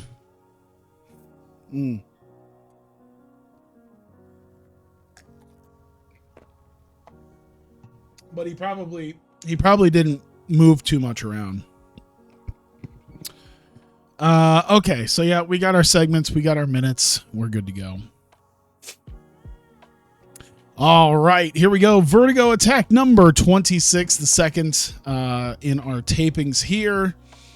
And we start off with the Vertigo World Champion, Tommy Mercer. However, got a slightly different look, and he has decided to change his name to his real name to reflect the kind of champion he wants to be. And he is now going under his actual name, Anthony Mayweather. Of course, what most people know him under in NWA as well. So now Tommy Mercer will officially be Vertigo World Champion Anthony Mayweather as he comes out with Odinson Pero because he is in action. With the Neo Body guys is Caesar Bononi. Goes 7.5 minutes. Great heat, great wrestling, and decent reaction. But either way, Caesar kind of did what he could, but wasn't going to do too much. It got hit with the red sky, and Caesar's a big boy, so it makes it at least somewhat good for Mayweather. But Mayweather gets the pin in this non-title contest, and a nice little win here on TV for the champion. Yeah, I was gonna say that's a lot of the mods. Honestly, if you're not one of the top companies, which WWE, New Japan, and kind of sort of AEW, everything's gonna be bad. Yeah, Idolfight's girls' psychology is gonna be terrible. I can guarantee it. After the match, though, Odinson and Pero were ringside for this. Calvin Tankman and Trey Lamar run and slide into the ring and get into the face of Odinson and Pero as Mayweather sort of steps aside, and they start really jaw-jacking at each other. Look like they're about ready to start hitting one another. And before they could do anything like that, security comes out and separates them as things nearly come to blows and nearly come out to a full-fledged brawl between Tankman, Lamar, and the End. Yeah, AEW gets disrespect unless you're playing what I forget the name of the mod. It was like the first one that came out when TEW came out. But it's basically the most AEW centric mod. Killing the Business, that's what it was. Yeah. When KTB came out, that's the most AEW centric mod. So that one's probably the kindest to them out of anybody. So yeah, Tankman and Lamar come out and nearly get to blows, and they're separated, and there you go. Matt Cardona barges into Nick Dinsmore's office, and he starts hollering about the cheating and you know, the injustice that happened at Anniversary Blitz, and he demands that Ricky Starks show up and answer for that cheating. And Dinsmore says he'll see what he can do. He'll get back to him. And maybe not today, but maybe next week he'll get back to him and have Ricky Starks come in and answer for Anniversary Blitz and what he's going to do about Cardona himself. 2020 Wrestling Film, most top guys are 80 plus. Yeah. Oh, come on. Here we go. We get Neo Body guys back in action against Flip Forever. Decent match, just right at 10.5 minutes, and a little bit of cheating, perhaps with a turnbuckle or a turnbuckle pad or something. Ends up getting, I would say, you know what? Probably some like shooting star press or moonsault. Get the knee up. Have they done that? Has that happened where? That's had to have happened before, where someone does like a high risk maneuver and then it ends up getting low blowed through that. Like, I feel like that's happened. Like, we've had low blows from kickouts. I don't know if we've had low blows from top rope maneuvers. I can't think of anything right off the top of my head, but that could probably be a way to end up winning in this regard. Nonetheless, it does give Preston Vance the pin on Everfly, and Neo Body Guys get the win over Flip Forever in action here in their match back after Anniversary Blitz and after Jesse Goddard's rid himself of Sabby. Speaking of tag teams, the Neon Ninjas talking about Anniversary Blitz II and the 6-man tag that they were involved with Flip Forever. And they said they had a fun match, went out there, burned the barn down, and they're ready to challenge for the tag titles once again. And I want to say with that, we can expect to see them in action next week to prove it. And we've got Heath Miller. And he was successful last week against Timmy Lou Retton, although he is still, he laments his loss and coming up short at Anniversary Blitz. He kept saying he still has a lot left in the tank, and he's still able to compete at a high level and compete for world titles, and came up short against Mayweather, and looks to bounce back. And as that happens, JT Dunn comes by and notices Heath, sort of mocks him to his face with his inability to get things done, calls him washed up, and Heath just doesn't even want to deal with Dunn and walks away, which seems to incense JT Dunn for perceived disrespect. AR Fox has a sit down with the Tate twins to discuss his time away from Vertigo. Discusses that he's had a lot to think about. He's had a lot to really get together in his life and figure out what matters to him. He says he's happy to be back with his Vertigo brothers and the Tate twins, and ready to get back and tearing down the house. However, he says in the last 7 months there have been quite a few new faces in what he perceives as his house. He believes that Vertigo is the house that AR Fox built, and there's been a lot of new guys, a lot of new faces walking around. He's not too fond of it, as he thinks that perhaps some people are looking to take his spot. Well, he's looking to get his spot back. We get a 3-way dance for the Vertigo, the number 1 contendership to the Vertigo World Championship. And Eddie Edwards gets the win here. Tim Donst went first, even after his success at Anniversary Blitz, and then it came down to Eddie and Taylor Wyndham. Eddie hits the Boston Knee Party and gets the win. Superb wrestling, great heat, just over 17 minutes, and Eddie Edwards is the official number 1 contender. Whoops, that's not what I meant to do. But I can still do the pre-booking screen from here. So we've got our first official match. It is picture to no beard. Now we gotta have hardcore Eddie. We gotta have diehard Eddie Edwards. We gotta have hardcore fat Eddie Edwards.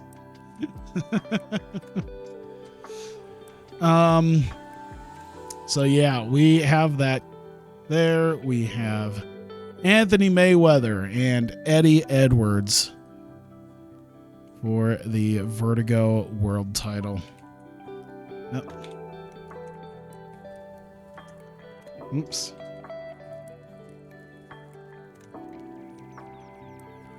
There we go. And final bit here. He's a fat geek. Compare him to what Davey looks like now. I know. I've seen him in action at Revolver. I've seen the difference. The direct difference between them.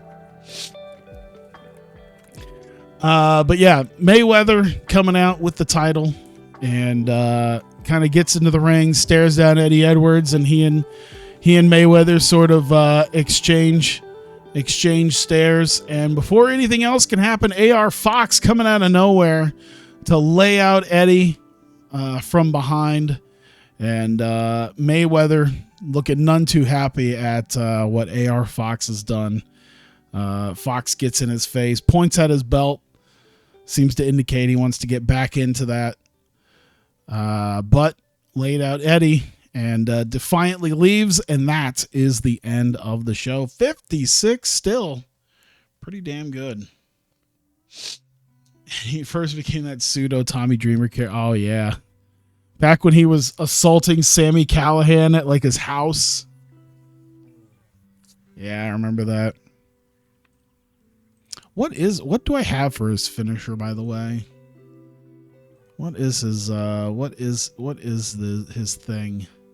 Achilles lock, cross-legged fisherman buster, forward lung blower.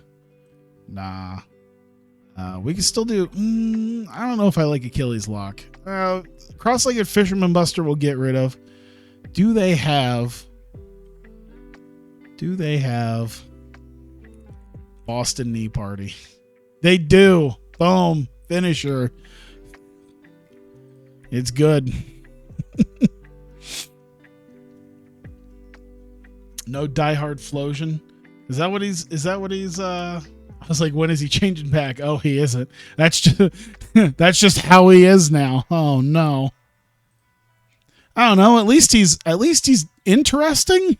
I mean, I don't know. I like him. Does he do like a version of the Emerald Flosion? We'll add it. We'll get rid of the Achilles lock. I mean, if he calls it the Die Hard Flosion, I guess we can add that, can't we? Create move. Whoop. Impact move can cause blood, can be done on a chair. I think that could be through a table. Off a ladder, sure. There you go. There's just something called Die Hard Driver, Die Hard Flosion. There you go. Whoops, I accidentally got rid of Boston Knee Party. Nah, we're putting in the Boston Knee Party. This man is a...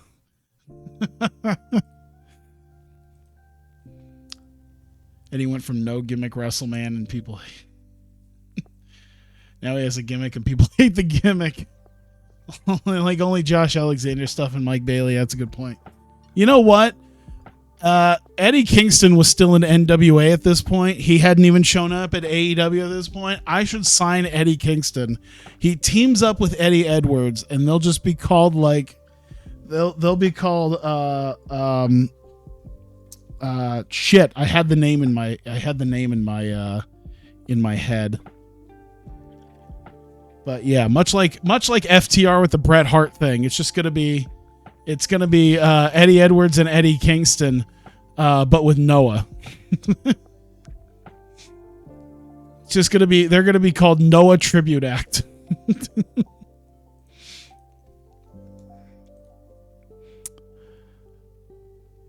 All right. We're still in episode 3. What am I doing? I need to start going. I'm so glad I split this up. I split this up perfectly. Holy shit. Matt Cardona and Ricky Starks, but they are off screen. So he's coming out. He's doing that. And it still sort of builds him up. There you go.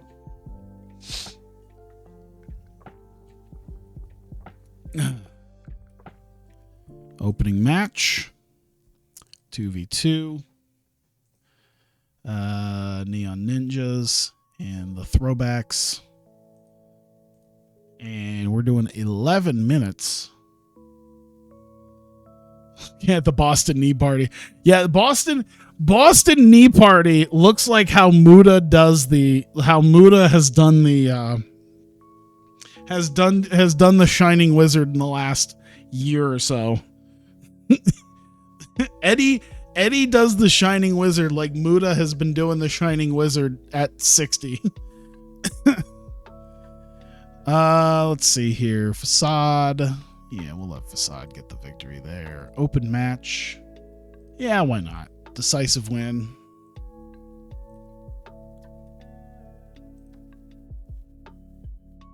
59-year-old Mutis. Yeah, no shit. Let's see. 2 minutes. We've got oh boy, we've got Calvin Tankman and Trey Lamar. And they're calling out Nick Dinsmore.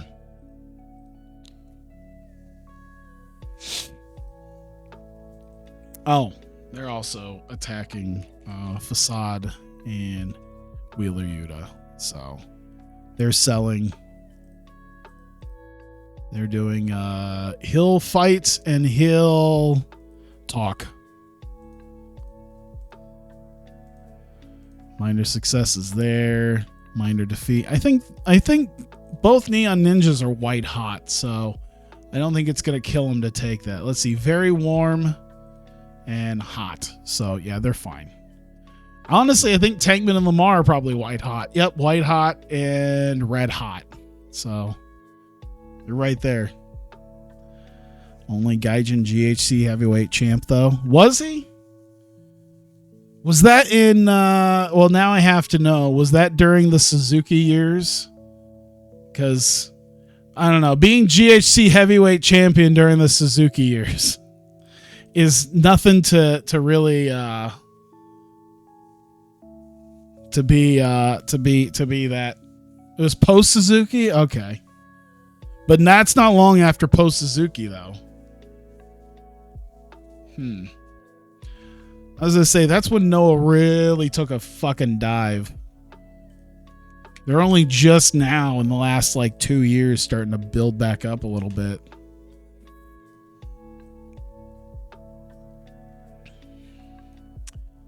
$2017. Wasn't that also around that? No. Was that around the time that Cody Hall was working for him too? Or was that around 2018? Because by 2019, he was in DDT. I don't remember if Noah was... I think Noah was before DDT, wasn't it? I'm pretty sure Noah was before DDT. Either way. Speaking of, because you were talking about him, Effie's got his deal coming up. There you go. Because he was just at Anniversary Blitz getting a win. He's been gone for a reason. He's been partying too hard. Jet Knight. I should change it. I should change him to Kevin Knight because that's what he goes by now. Makes sense. I mean, he's like Kevin Jet Knight or something. Oh, Effie, fire him, please. Oh shit. Yeah, Ryan Davidson. There we go. What, do you not like Effie? I mean, he's not the greatest wrestler. He's an interesting character, at least, you know? Kevin the Jet Knight. I think he kind of goes by that now, doesn't he? He's like Kevin Jet Knight, something like that.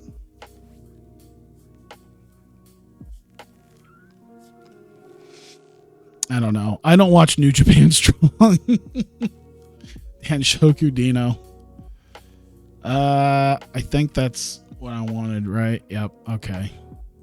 I was sitting here thinking about it. I didn't even pay that much attention.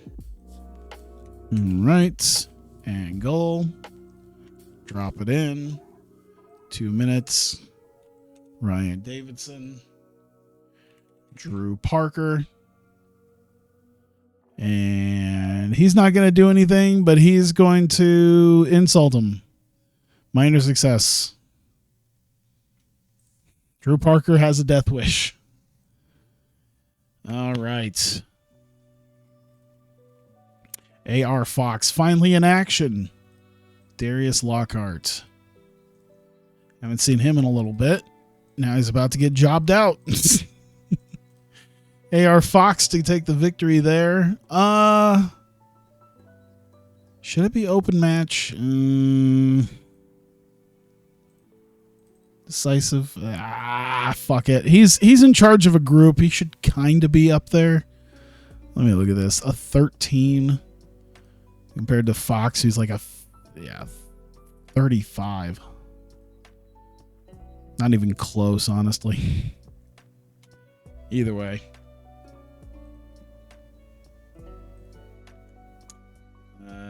Let's see here. Let me see here. I think I need to change some stuff around because, hey, I forgot an angle I was going to put in here. Maybe I won't worry too much about it. Maybe I'll just try to hand wave it away for something else. Anthony Mayweather. And he's going to chat.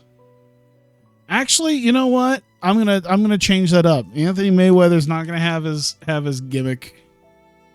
I'm going to put that in here instead. There we go. Take 180. There we go. Let's see. One night.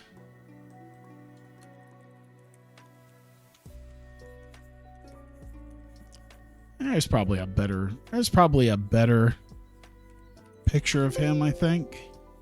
Something like that. There you go.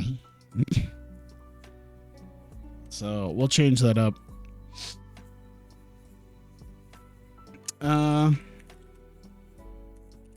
Heath runs into Cannon backstage drinking with Hennig, who offers who needs partners for main event. They will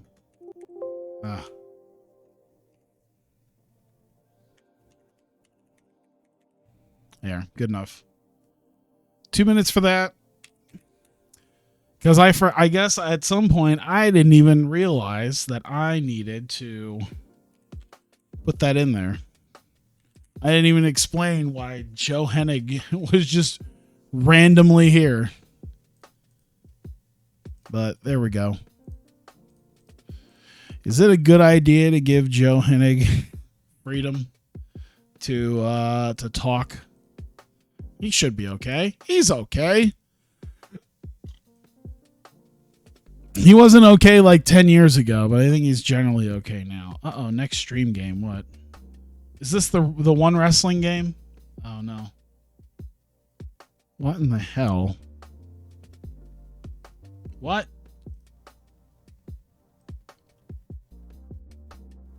I can't hear anything. Just moving a Japanese woman's head around. And also, what is that? What is that from like the new is that from the new Yakuza game, or sorry, Like a Dragon? It honestly wouldn't shock me. I've seen stupider shit on Like a Dragon at the on the Yakuza Like a Dragon series. Nick Dinsmore, Calvin Tankman, Trey Lamar, Odinson, Pero.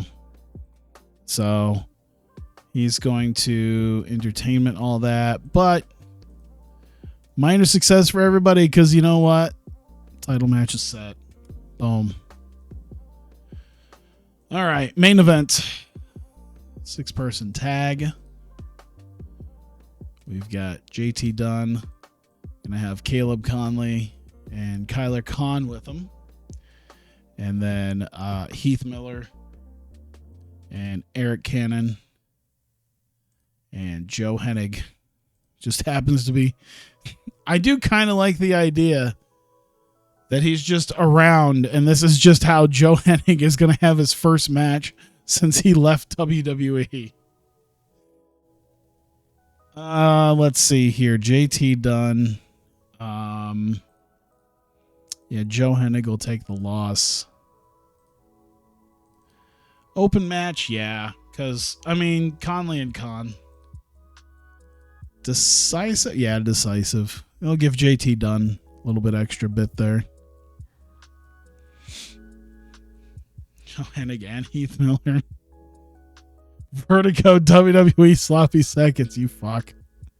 He's here for one night. Are we going to start running that down too? This will be easy. Caesar, I wouldn't even consider him an NXT guy at this point. He's an AEW guy more than anything. Okay, one.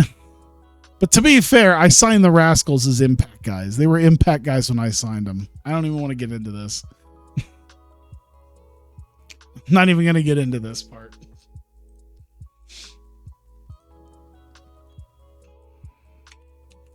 Why do I have 59 minutes? That's why. It's because that's supposed to be 2. There we go. Sloppy fourths. I mean, to be fair, we are a promotion that is drawing 130 people in. So I guess it makes sense. We're drawing what, 5,000 people on YouTube for our show currently. That's par for the course, I guess. Heath Miller, Joe Hennig, JT Dunn. And so he's going to do acting, he's going to sell, and he's going to do fighting and neutral, minor defeat. I'm going to do success, bigger success, because he's taking somebody out. There we go. All right. All right, here we go. Vertigo Attack, episode number 27, the third in the tapings. We're going to open up the show with Nick Dinsmore. He's talked about Matt Cardona. He decided to send Matt Cardona home for a week, and he got in contact with Ricky Starks as well, and he demanded that both Cardona and Ricky Starks appear next week, and he's going to settle this between the two over the Heritage title. We get our opening matchup, Neon Ninjas taking on the Throwbacks. Decent match. We got just over 8.5 minutes of these guys fighting, but the Arashi Kage driver? The fuck? Nonetheless, Facade hit that thing, the Arashi Kage driver on Griff Garrison. I really have to know what the fuck that is now. I need to look that shit up at some point right after this. Nonetheless, Neon Ninjas get the win over the Throwbacks. Decent little match for the Throwbacks. They did their best, but couldn't get the win, of course, against the Ninjas. After that, they celebrate, and Tankman and Lamar come out as they're celebrating, lay them out, and toss them out of the ring. And Trey Lamar grabs a microphone. They demand that Commissioner Nick Dinsmore makes a decision on the tag titles tonight. They are not waiting any longer. They are still laying claim to a tag title shot, and they want an answer tonight. We get a quick vignette of Effie, who was at some sort of house or condo or whatnot. It looks like a major party has happened. And he's covered in confetti and all sorts of other unimaginable things. Nonetheless, he seems very hungover from the party and celebrating that he had from his win at Anniversary Blitz. That he doesn't even realize that it's been a couple of weeks. He realizes he's already late to work, and he'll be showing up by next week. We'll have Effie in action. And we have Ryan Davidson versus Jet Knight. Decent match, just under 10.5 minutes. Davidson hitting the frog splash on Knight and getting the victory. Nothing much to say about that other than Davidson getting a nice little victory over Jet Knight. It's just the Michinoku driver. That makes sense. But after he celebrates, Drew Parker comes out and says that he's looked at some tape of Ryan Davidson. He's seen perhaps what he's capable of. He's even seen the forbidden match from December of last year of Dead Man Wonderland and what happened between him and Marty, who's also not been around anymore. But he says that while Davidson is definitely a violent man, he's definitely committed a lot of violence, and he's definitely got a little bit of respect for Davidson. Unfortunately, that is just nothing compared to what the so-called Prince of the Death match can do in Drew Parker. And Parker says that Davidson's hardcore abilities and extreme abilities are nothing close to what Parker is able to do. And perhaps he may need to prove himself to the Prince of the Death match. We get AR Fox in action. And after the last couple of weeks, he's taking on Darius Lockhart, who also is a fairly new name around here. I think not been around very long since AR Fox left. Decent enough little match, just under 8 minutes. AR Fox hits the crunch, gets the victory. And Fox's big in-ring return, very successful here against Lockhart. Let's see. They don't click at all. And he benefited from having a hot new move. Did we give him a hot new move? Oh, well, either way. There you go. He wowed the crowd with the crunch. And we're getting ready for the main event. JT Dunn and partners of his choosing, taking on Heath Miller and partners of his choosing. And Miller's a little nervous about it. He doesn't seem to have been able to find partners. Well, he runs into Eric Cannon backstage. He's drinking PBR with none other than Joe Hennig, who just happened to show up at the arena tonight as visiting some friends of his, and he sees them, talks to them, and is happy to see Hennig again, and says he needs partners for tonight's main event. And Cannon says he's ready for a fight. Hennig is a little bit hesitant, but he says, yeah, sure, we'll get into the ring. And we'll go ahead and we'll have ourselves a match. And so Miller's got his partners lined up. Nick Dinsmore has a quick announcement. Of course, he doesn't like how Tankman and Lamar sort of asserted themselves to get a tag title match. But he does agree that Tankman and Lamar do have a good claim to being able to take on the champions. So he says that at Damnation, at the end of next month, Tankman and Lamar will challenge the End for the Vertigo tag team titles, just the two of them. We'll go ahead and pre-book that match. There we go. The End taking on Tankman and Lamar. What's the match history look like between them? Damn, they faced each other 3 times since. Well, okay, so they faced in July of last year, September last year, and then December last year, and they really haven't. The last time they faced was in June. They haven't really had a 2-on-2 match, so. There you go. Vertigo tag team titles on the line for that. So we've got 2 belts on the line here. Anthony Mayweather versus Eddie Edwards for the Vertigo World title, and The End versus Tankman and Lamar for the Vertigo tag titles. We go to our main event, 6-man tag. JT Dunn has picked out Caleb Conley and Kyler Khan. No doubt 2 guys that are about the only 2 guys that don't dislike him in the locker room at this point. They'll be taking on Heath Miller, Eric Cannon, and Joe Hennig in a decent match here, just under 11.5 minutes. JT Dunn ends up hitting death by elbow on Joe Hennig and getting the victory. And Hennig hasn't wrestled in his first match since being released from WWE, unsuccessful as Dunn elbows him. Let's see here. Where did Hennig end up? 38 is not bad. 38 will put him in 4th, but I mean just below JT Dunn, honestly. So that's not too bad. Let's see here. The big junior show on 4. Assuming 4 meaning what I think it probably assumes, what I would assume. Is there any other show that the first 3 channels wouldn't take them over, or are they just doing reruns of other horse shit?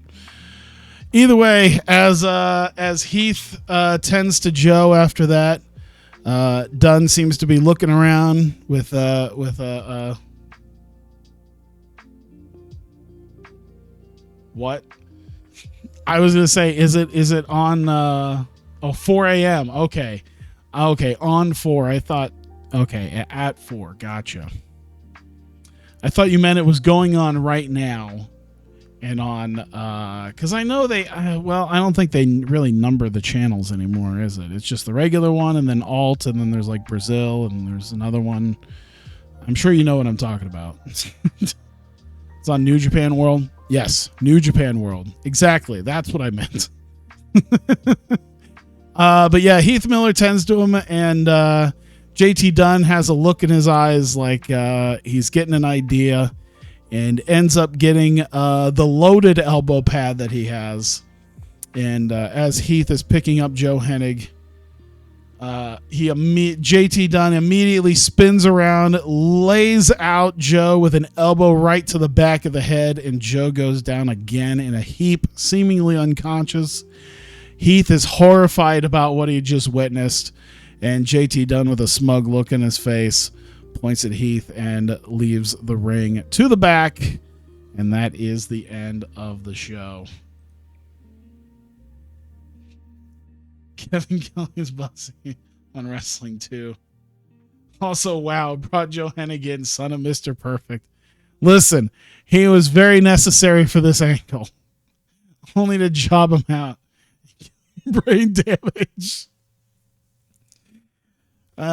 Just let it play out. You know, like they say in AEW. Just let it play out.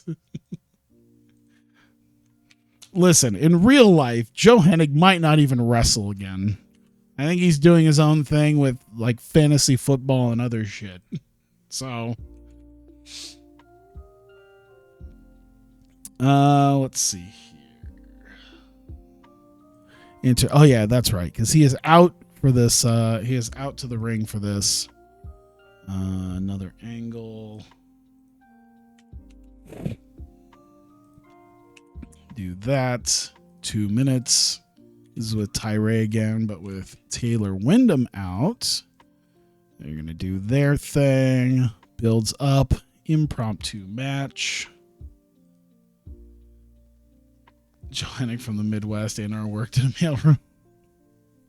I don't know about the mailroom part, but I'm pretty sure Joe Hennig's from Minnesota, I think. I think that's why he's available right now.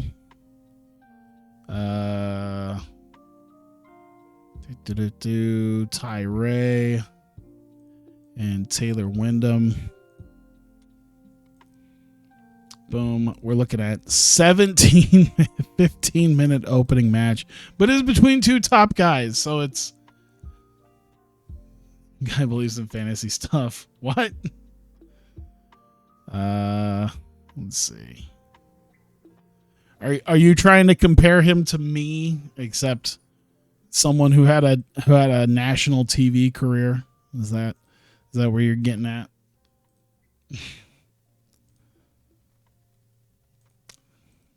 Gotcha. Fuck off. There we go.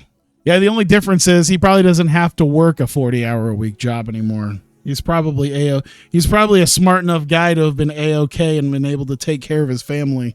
Doesn't live in a house that's 70 years old. Have a furnace and an air conditioner that's almost 20 years old. Let's see here. Mike Bailey. Gonna talk for 2 minutes. Do his bit. All right, man, we only did 8 segments. Holy shit, we're almost halfway done with this already. Man, I really filled up time with matches.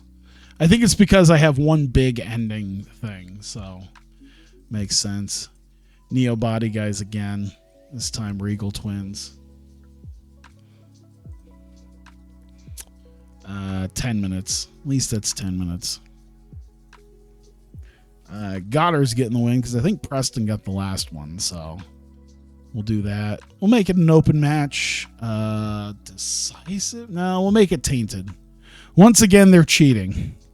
They are once again cheating. It's not a great thing, but they're doing it. All right, 2 minutes. Nick Dinsmore.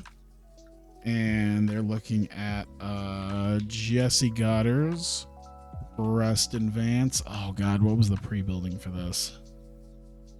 Okay. Brent Tate, Brandon Tate, Facade, Wheeler Yuta. All right. So Goddard's and Vance, Tate twins don't need to be there. Facade and Yuta don't need to be there, but they're going to be talked about. There we go. Book that. Done. 2 minutes. Really starting to set the stage up for. Here we go. You take that more world title than Johnny. It was a backyard title. All right. Effie has arrived. He's going to have a big main event against one half the Rascals and Zachary Wentz. We'll see how well this goes. 16 minutes, an 18-minute total. Effie getting the win. Open match. Decisive finish. That's about it. We'll see what happens. I think it'll go well. Ending angle, because it's a long one. 6 minutes of promo battle between Matt Cardona and Ricky Starks as we start to hash this out. Here we go. Puts these guys over. In fact, that will put a bigger success because it's our main event promo. People are going to be tired by that point. All right, saved one more time to be sure. 60 minutes. Let's go. Past the 2 hour mark already. All right, Vertigo Attack episode number 28. This is the final of 4 tapings for the month, and now we officially see 137 people have shown up in this little theater for this. And we open up the show with Ty Ray. We haven't seen him since his loss to Eddie Edwards at Anniversary Blitz. He's upset about it, but he believes it was a fluke. And he believes he's still just as competitive to Eddie Edwards as he's ever been. And that Eddie won by a fluke, and it should be him challenging for the Vertigo World title. He's still the future, and he's looking to prove that. As he's complaining Taylor Wyndham's music hit, he comes out with papers. He shows the statistics of Ty Ray and his winning abilities, especially compared to Taylor Wyndham, and shows the favoritism that he feels that Ty Ray has been shown despite his losing ways, be getting many championship opportunities compared to Wyndham, who's only been able to really secure maybe one potential shot and a lot of maybe a heritage title shot. He believes that there's maybe a slight conspiracy against Wyndham, and blames guys like Ty Ray for bitching his way into more opportunities, and throws the papers at Ty Ray's face. This incenses Ty Ray. Isn't it an InfoWars gimmick? Basically. That's basically his thing. Yeah, his HPW gimmick, his Hawkeye Pro gimmick was like a second-rate Switchblade? Like what early Switchblade Jay White was when he first showed up? I think that was his Hawkeye Pro gimmick. Was sort of like a bastard dark heel. But nonetheless, this incenses Ty Ray, and he tells a referee to get down here now because they're going to have a match. And we get Ty Ray and Taylor Wyndham to open this up. Superb wrestling and good heat. Goes nearly 15 minutes for our opening bout. Ty Ray, though, hits the kick to kill on Taylor Wyndham, knocks him for a loop, and gets the win over him. And Ty Ray with a big win over Taylor Wyndham to open up the show. Oh God, what is this Instagram thing you sent me? It's Zealand. Okay, so it's just a chubby fat dude. Got it. And he's what, from New Zealand, I would assume? Or is it he's just called Zealand and he's not actually, I don't know. Chubby fat dude who cooks. That's what I see. Mike Bailey, he's having a quick little interview after his attack a few weeks ago against AR Fox, after he was attacked after his main event match. And he's confused why AR Fox is going on against so many new people. He's been attacking him, Eddie Edwards, Darius Lockhart, guys who, you know, came into the company fairly recently. And he says, you know, he doesn't feel like AR Fox has got some spot that he's going to be taking. But if AR Fox really thinks that he's taking a spot and he really wants a fight, well, Mike Bailey would be more than happy to give that to him. So kind of laying down the law there and maybe setting up the challenge for AR Fox to go up against him. Neo Body Guys once again in action, this time against the Regal Twins, just over 7.5 minutes. Once again with some cheating ways. This time it was Jesse Godders with the underhanded tactics and getting the win there for the Neo Body Guys. Not too much to say about that. They've been now a couple of weeks worth of wins for the Neo Body Guys. But that does lead Nick Dinsmore to come out as they're celebrating. He recognizes that he gave Tankman and Lamar a shot at the Vertigo tag titles, but he recognizes the other teams in Vertigo, and despite the way that they've won, he recognizes that the Neo Body Guys are one of the top teams around here, and has decided that they'll really get to put their money where their mouth is in a 3-way tag match for the number 1 contendership for the tag team titles, and that will happen at Damnation. And we will pre-book that match 2v2v2. And it will be the Neo Body Guys, it'll be the Tate Twins, and it'll be the Neon Ninjas. There you go. And that is 3-way dance, number 1 contendership for the Vertigo tag titles. So there we go. You never do pre-booking. I always got to try to, I mean, I'll remember it obviously because I've already got the event pre-booked. I just want to make sure I get it in there. How's it going? Mega Ladork. What a name. I like that. It's going good. I'm just getting ready to end my night with our last set of tapings here because TEW takes a while, especially when you get sidetracked with nonsense wrestling talk. Yeah, there's a bonus option for it. I think I might have turned that off. I can't remember. This is our main event. Effie, who obviously was hungover and slept through. Partied a little too hard after his win at Anniversary Blitz, is back in the main event against one half of the Rascals, Zachary Wentz. Decent enough match between them. Superb wrestling and decent reaction.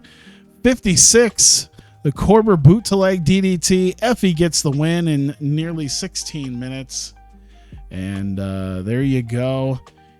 That'll be the end of the matches here. We get to our final segment, of course, as promised. Cardona and Starks have both shown up, and a war of words exchange with Nick Dinsmore in between them. They insult one another and get ready to come to blows. It is at that point that Nick Dinsmore pulls out a folder that he has, and inside of it is a contract. And that contract is for a heritage title match at Damnation under no disqualifications. So they can do whatever they feel they need to do to each other between Matt Cardona and Ricky Starks. So they end up signing it. Get to that moment here, 1v1. And we've got Ricky Starks versus Matt Cardona. Oh, it's not just a 1v1. Where is the... All right, any type 1v. There we go. I guess hardcore would be it because they don't really have a no DQ. Weapons, I guess. They don't have a no holds barred either.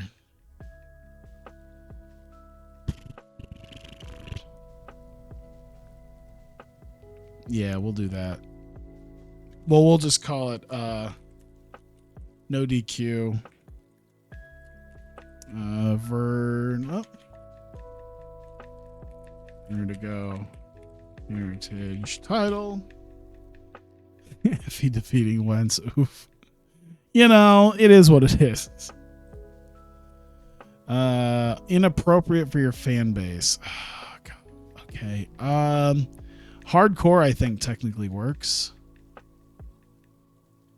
think that works, right? Content risk is very low, so it should work. But it's just going to be called no DQ. Because there's 18 ways to call a no disqualification match. They do that, do hardcore, do no holds barred. Technically, I don't really want weapons involved, too many weapons involved, but yeah, this works. There we go. So the contract is signed. Starks will defend against Cardona at Damnation. This time, no disqualifications. They can do whatever underhanded tactics they need to do. And there will be no complaints afterwards. Of course, like every contract signing, this leads to these two throwing hands at one another before Dinsmore separates them. And Cardona leaves the ring, and that will be it. 52, I'll take it.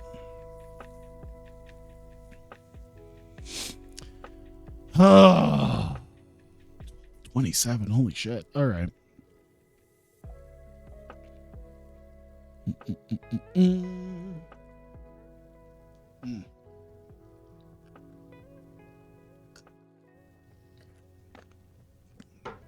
More shit to drink.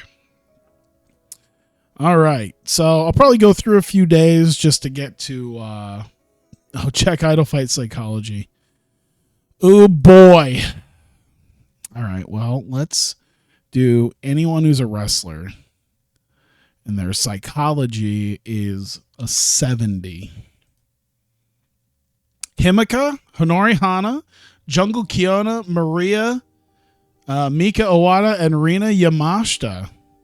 Damn. Let's go to 60. Now we've got Hikari Noah. We've added Michiko Miyagi, Mio Momono, Momo Watanabe. Raku? Raku is a 61? Hello? Ram Kaicho is a 61? Hello? Rin Katakura and Risa Sarah. What the fuck is Hikari Noah's? 61? She went up to from a 51, but shit. Raku, the wrestling psychologist. Holy shit. I know, Idolfight outshining. That's why you're getting more people in. That's why we're getting 410 people showing up rather than,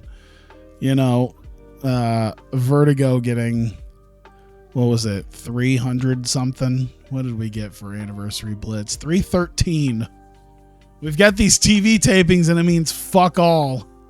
We're $1,800 in debt, $11,000.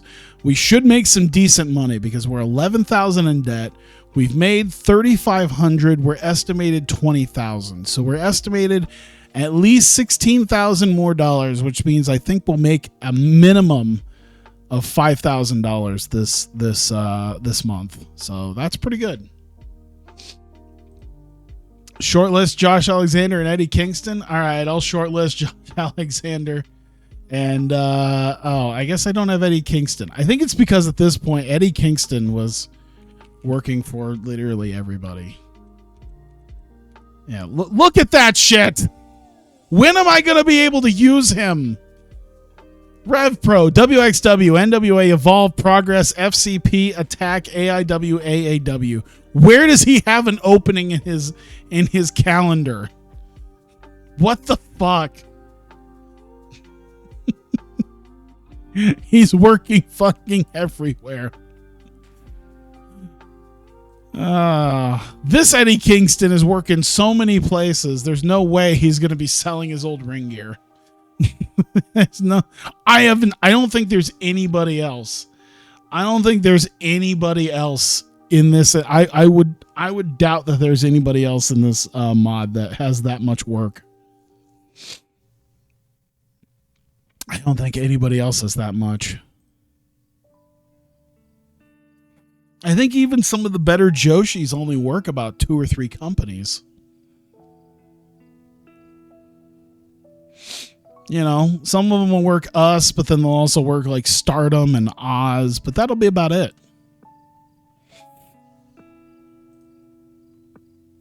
Let's see. Anything? Nothing. Miyu Yamashita has won the Tokyo Princess Cup. Makes sense.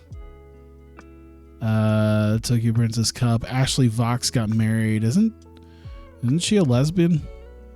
It's fine, but you know. Married to someone outside the wrestling business. Yeah, I was gonna say. Doom. All right. Nothing much going on here. 7,300 people all across the world watched us. 7,300 people.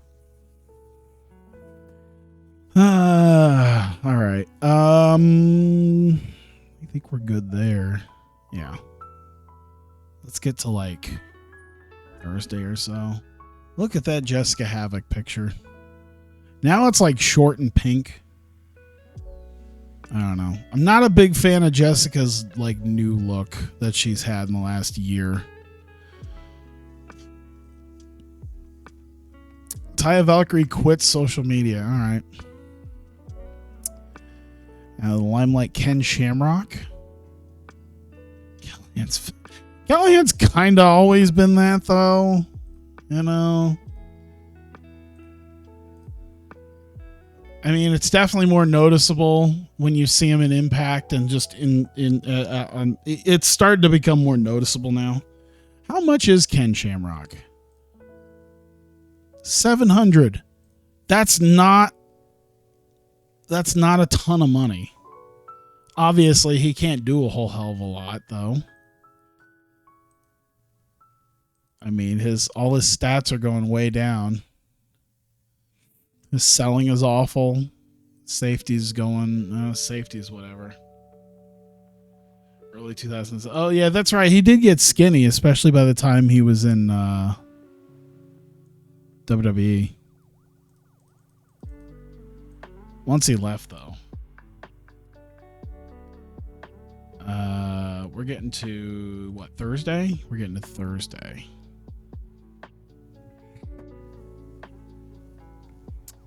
If I can actually make some money doing 3 shows a month, I might do 3 shows a month still with Idolfight. I did have a tag team I wanted to bring in. It would be nice because I was sitting here thinking, I'm like, it would be nice to have some, like, I don't know, some more star power. Speaking of which, lower than the one set. All right, $70, whatever.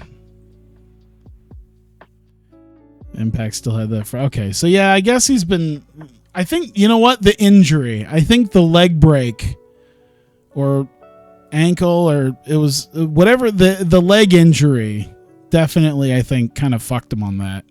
Because he really, when he had that tag match with Moxley and Revolver, I was kind of noticing. I was like,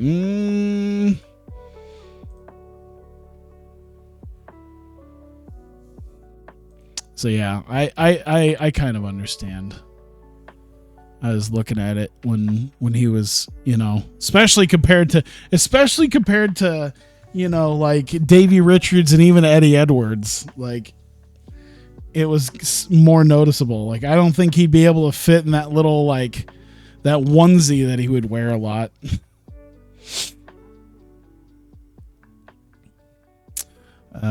Let's see. Power Hall. Yohei. Mia Tucker. Brody King. All right, nothing really going on there. All right. And there we can finally come to an end at 2.5 hours.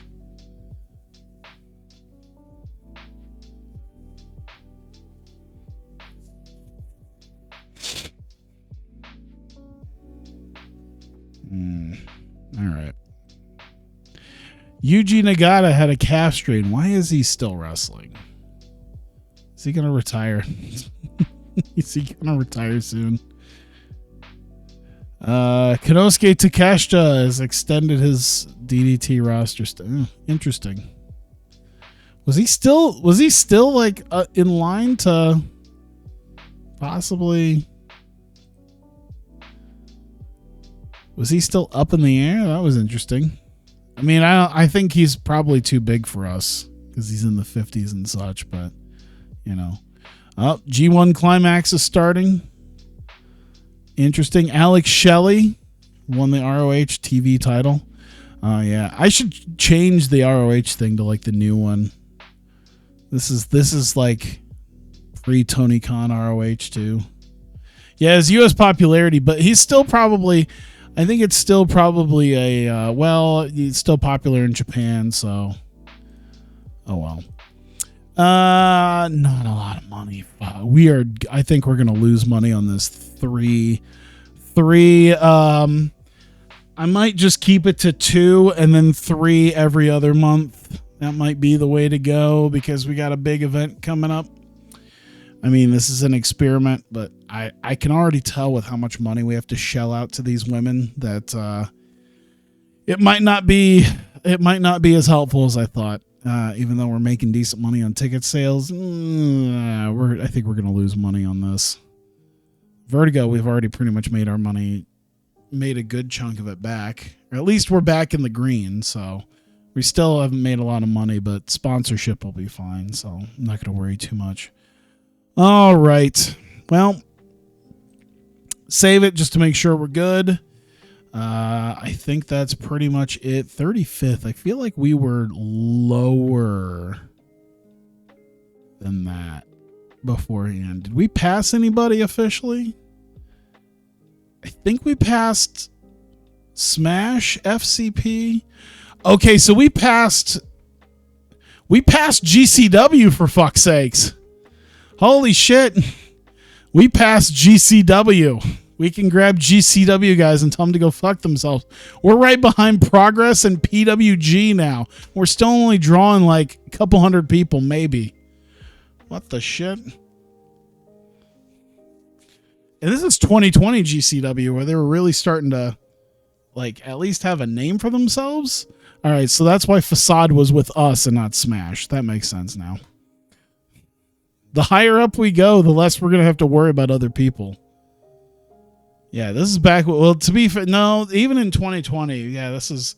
Progress was still not in a great position before this because they had been bought out by WWE and they weren't exactly the punk rock wrestling. But yeah, they really are not what they were even 3 years ago.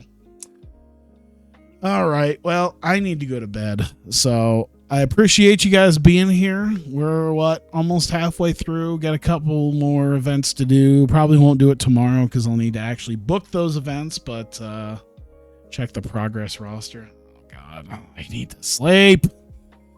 It's fine. Let me see here. Progress Wrestling. Jim Smallman, Mark Andrews, Ilya Dragunov. Oh yeah, this is pre. Oh no, NXT UK is a thing. Oh okay, they're just working the same places. Oh.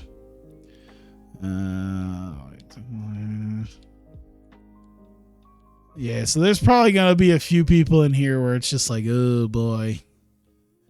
Yeah, Eddie Kingston's over here. Dragunov.